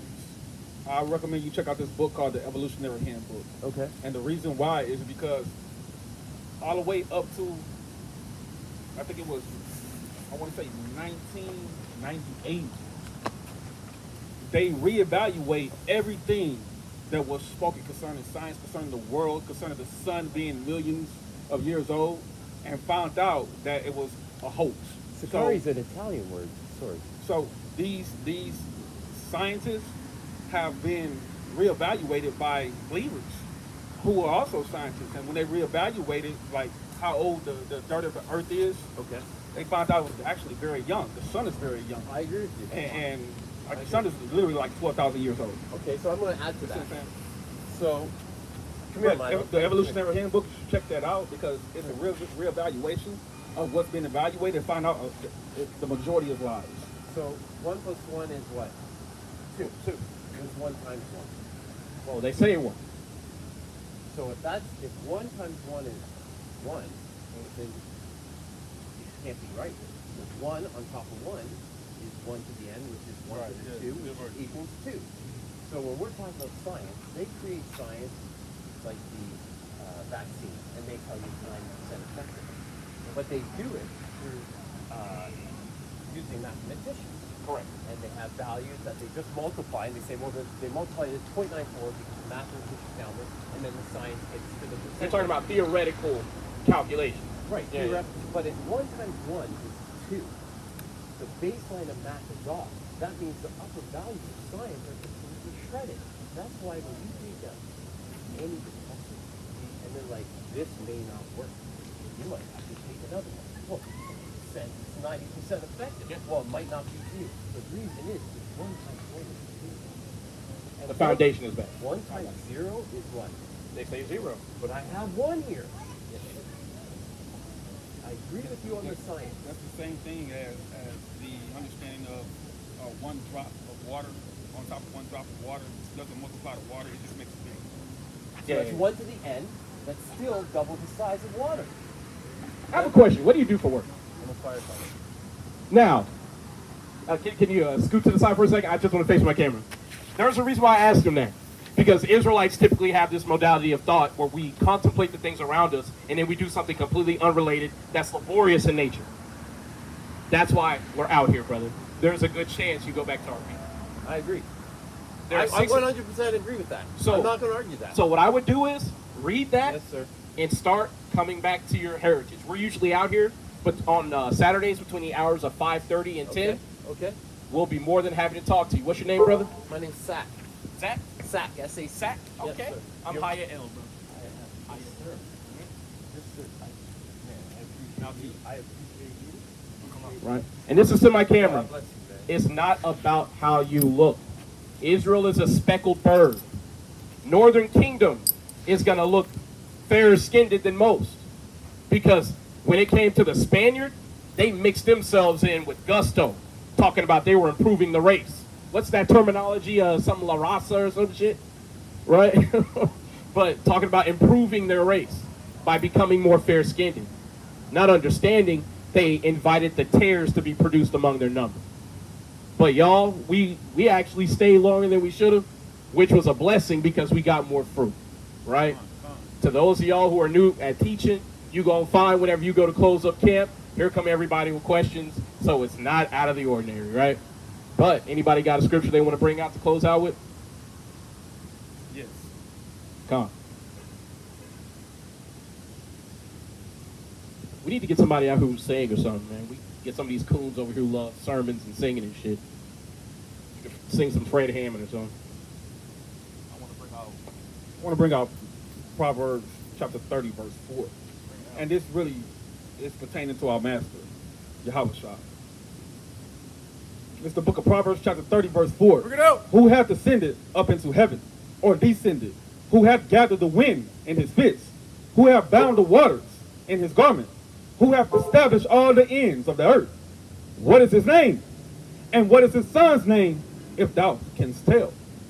So we're reading out the book of Proverbs. This is hundreds of years before Yahweh stepped on the scene to die for the sins of his people, Israel. But you see a prophecy that's asking you a question. It's really rhetorical because he's talking as if you're supposed to already know the name of the Father and the name of the Son. But you're supposed to know his name. And a lot of people today do not know the name of the Father. They erroneously mistake the name of the Son, and they just go along, they roll along with those punches.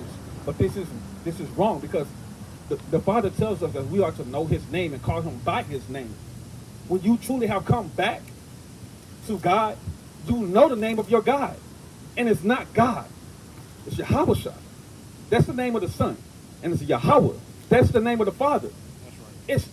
I just read it. If you don't know it, then what makes you think you even have the truth?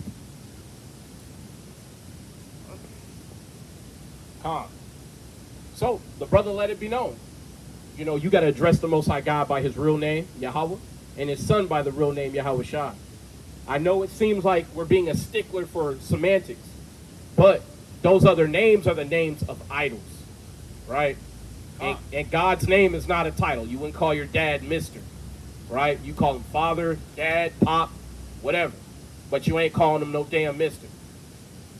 So that's not hard to understand. But, y'all, we going to go ahead and we going to sign off. Call Halal Yahweh Bashem Yahweh Shai. And with that, I'll say Kwam Yasharala and Abad Babal.